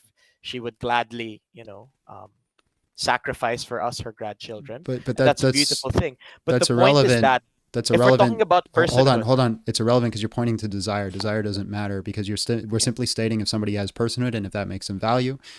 I asked you. I said we can define personhood with just the future conscious experience, you stated that you need the past conscious experience because experiencing things gives you personhood, which logically follows. If somebody experiences more things, they would have more personhood, therefore they would inherently have more value. Yes, I do agree with that. The thing is Okay, that so then I would have to choose the older person over the baby. Yeah, so no. This is the thing. You need to understand that the step up from having any past experience and some past experience, for example, a newborn or a 1-year-old, especially, right? There is a massive jump in a fetus and a 1-year-old. Wouldn't you agree? Yeah, you're still not really addressing And my there's smaller reductio. and there's smaller increments as someone gets older. Why'd you ask me if I agreed and then ignored when I started to speak? Yeah, so sorry. you're still not addressing my reductio. Go ahead. Sorry. So again, I have the older person on one rope, the baby on the other. According to your logic, I should let go of the baby to save the older person because they have more value. No, because I do think that the older person is more of a person, but I have more criteria as to whose life I would save than who is more of a person. So I don't know where the contradiction Okay, is. but That's you're saying simply that I have personhood more gives you criteria. value. If you have more personhood, you have more value. Why would you save something that has less value? Because there's still potential of value. But Okay, would so you not? then So if I you concede that to agree. you, Then you agree yeah. that the potential value is more important. And now, if we just simply go into like an Occam's razor situation, I can define personhood simply with potential future. You seem to put more value on potential future. We should take the simplest explanation. Simplest explanation is more likely to be true. Making more complexities to it makes it less likely to be true. I don't believe so because Well, the that's scale Occam's of razor. personhood. Sorry, may I? Yeah. So the scale of personhood is not always linear, right? It's not always linear. There's steps up. There's a big difference with having none of something and a little bit of something. It is Right? not necessary Can that. you address the Occam's razor contention, please? Yeah, I can address the Occam's razor, and I am addressing it at the moment.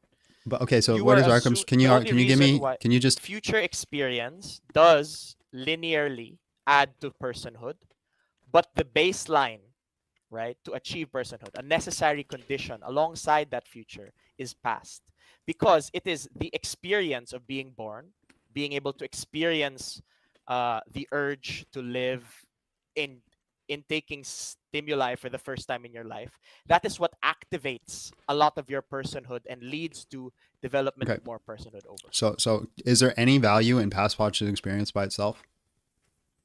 Yes, I do believe so. By itself?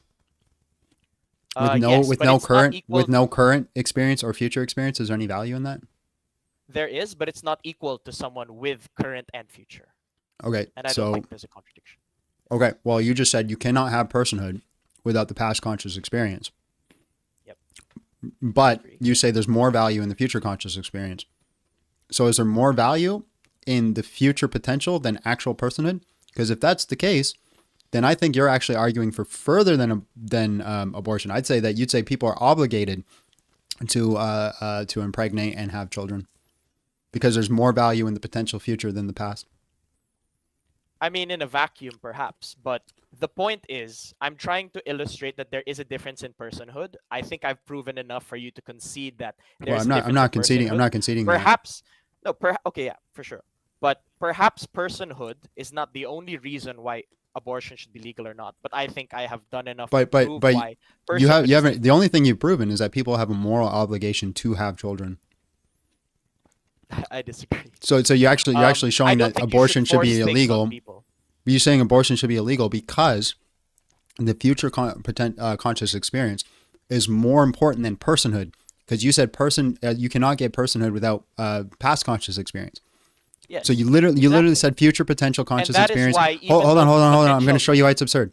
You said future conscious experience is more potential than more worth than actual personhood. So by that definition, people not only cannot have abortion, are obligated to have children and should have to have children because it's more more value than just personhood in itself. Here's why that's not what I'm arguing and why you aren't listening to me. It's because I am listening you've to what you ignored the fact that I have said that past is what catalyzes. Past consciousness is a necessary That's the part I was condition focusing to on. capitalize on the future. No, that's the whole I'm point. sorry. So I'm sorry, but that's fetus. sorry. I'm going to stop you because you said I wasn't listening to you, and then you just repeated the thing that you said I wasn't listening to. But that was the thing I was focusing on. That's the part I focused on. I was 100% listening to. Yeah, Brady the came part in with you are focusing 499 on. says. Brady came in 499 says, "What time are you starting your lives now? Your time be about noon-ish my time, Atlantic Standard Time." Yeah, the part you are focusing on is when I say future consciousness matters a lot because it helps your argument. No, you But you're said future. arguing. That's Yeah. not what you said. You said future's consciousness is more important than past consciousness. Yes, but Right, will but you said you acknowledge that I cannot have said personhood. You cannot have personhood with past consciousness. You said that, right? without? You Right. need So past you just said future consciousness is more important than personhood. Yes, but Right. you need Which to means have people are past also. obligated to have children. But you also need to have past consciousness. Why aren't you listening to that second half of the argument? I am. That's what I'm critiquing. Well, what I'm saying is you need to have both. This simply, a fetus has a lot of potential. Listen. Since they do not have Okay. past yet, it is not capitalizing on the potential. That's my simple. God bless. I don't know how he wasn't getting what I was critiquing. If you're saying you require to have past conscious experience for personhood, okay. It's a requirement. Past conscious experience gives you personhood. But then you simultaneously say future conscious experience is more valuable than past conscious experience. Then it logically follows that the future potential conscious experiences that people can have are more important than personhood completely, which follows that people would now be obligated to have children because it's more important than their personhood that they implicate the future implement the future potential experiences. Modern Brain says Abby's in the house. Big John is still alive. We're ending it right now. That was our last guest. I didn't just kick him arbitrarily. It's 4:00. That's when we got to shut it down. You ate all the fruit. No, you can have it. No, you eat it. I don't want it. You have it. No, I am supposed to die to you. I'm supposed to die to you. I'm supposed to die to you. I don't want to share with you. I want you to eat it. I will be sad if you give me that fruit. That's my sunburn. Why are you sunburnt? Because I had track and field today. Why didn't you bring sunscreen? Oh, we didn't have any. That's not the question I asked you. I said, why didn't you bring sunscreen? Because we didn't have any, so how was I supposed to bring any? We have sunscreen. What happened to all the sunscreen we had from last year? I don't know, I couldn't find it. Okay. Have you talked about if the mother didn't agree to getting a child? Yes. Yes, we've talked about that, yeah. Lots. That is demonstrably untrue. The future experience is more valuable than the past. I agree. I was just saying that's what they were saying. I'm just showing, like, listen, there's only one consistent worldview. Potential future. Future conscious experience for the individual person who is a member of Rational Klein. Abby looks like Valentina Shevchenko. Who's that? Shevchenko. Valentina Shevchenko. Yeah, she's the one that just got all 8 gems in her belt.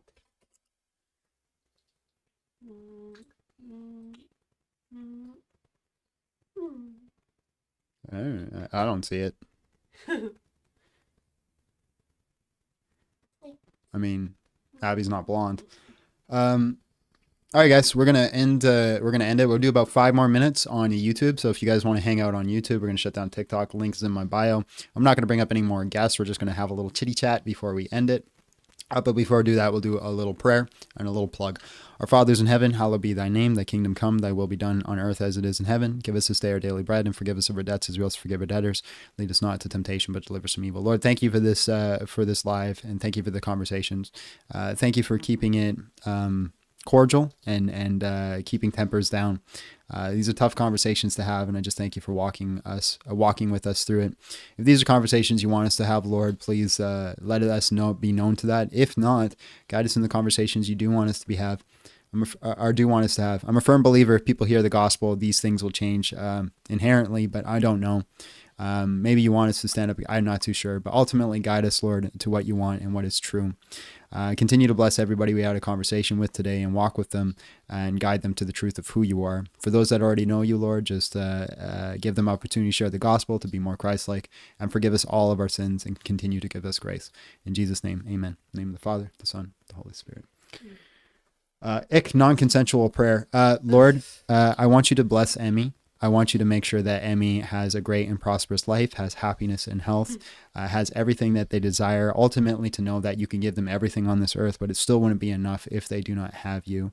Continue to walk with Emmy and take them into your grace and into your family so they get to know who you are in relationship with you. In Jesus' name, amen.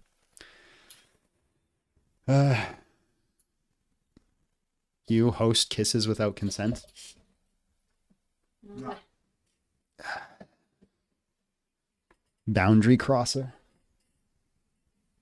I never understood people who like get annoyed by like people praying, "Oh no, you wished me well." How dare you? How dare you think good thoughts about me? How dare you? I didn't consent to you thinking good thoughts about me and being happy for me and wishing well upon my life. You're a terrible human being. Look how awful you are for wishing positivity upon me. I'm an ex and deconstructed Christian, but go off. I did go off. Also, who isn't? Literally, ask anybody in the chat. I was a Christian for listen, any atheist I talk to, same story. I was a Christian for 20 years, and the thing that actually led me to leaving Christianity is I opened up the Bible and I actually read it. I read the whole thing front to back, and like if you notice, you'll see that right here in 1 Samuel 15:3 that God condones the unaliving of children. And if you read Psalms 137:9 or 39, I forget where it is, you see that he says that he will smash babies on the rock.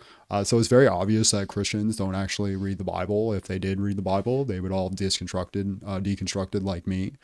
Before I am the more superior intellectual that discovered the truth that none of these Christians could actually figure out. All right, guys, if you support me, support my ministry, you can do so on Patreon. Links in the bio. You can also do things like super chats and whatnot. Sorry, Bert was rubbing against me. I got confused. And if you guys want to hang out for 5-10 minutes, come over to YouTube. Make sure you like, subscribe, all the things on YouTube. God bless you on TikTok. Have a great day, and I'm out.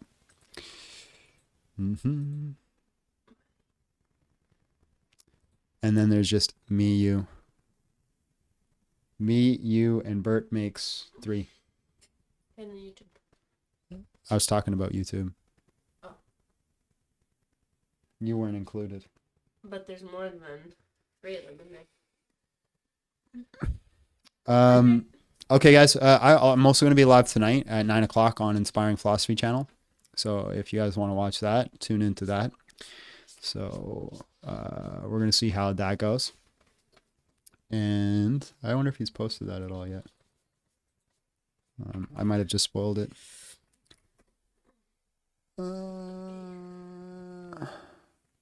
Oh yeah, look, there's my picture. I even made it in the thumbnail.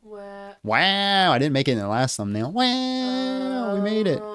We made it. We made it, ladies and gentlemen. So yeah, we'll be live on Inspiring Philosophy channel tonight at 9 my time, Atlantic Standard Time. Have I thought of streaming on Twitch or Kick? I'm live on Twitch right now. I'm live on Twitch, YouTube Shorts, YouTube, and TikTok is where I seem to be streaming the most. Part 1, anyone who thinks a child is the best man of mankind is brainwashed. Person X thinks a child molester is the best of mankind. Therefore, person X is brainwashed from birth. Brenham, Big John, can you pull up Genesis 22 about for Abdul in the chat? Not right now. I'm about to shut it down. Why? Why are we pulling it up? I don't know what they're saying. We all need prayer, and what I pray for you and your with to have, I think he meant wife, to have a joyful and fruitful life together in God's will. We'll tune into IP tonight. Amen. This whole convo was using what ifs is actual joke. No, it's not a joke. That's how you determine your worldview to see if you're consistent. What if A? What if B? What in these scenarios? You want to see if you hold to consistency. It's philosophy 101. This is how you learn things and get to know things.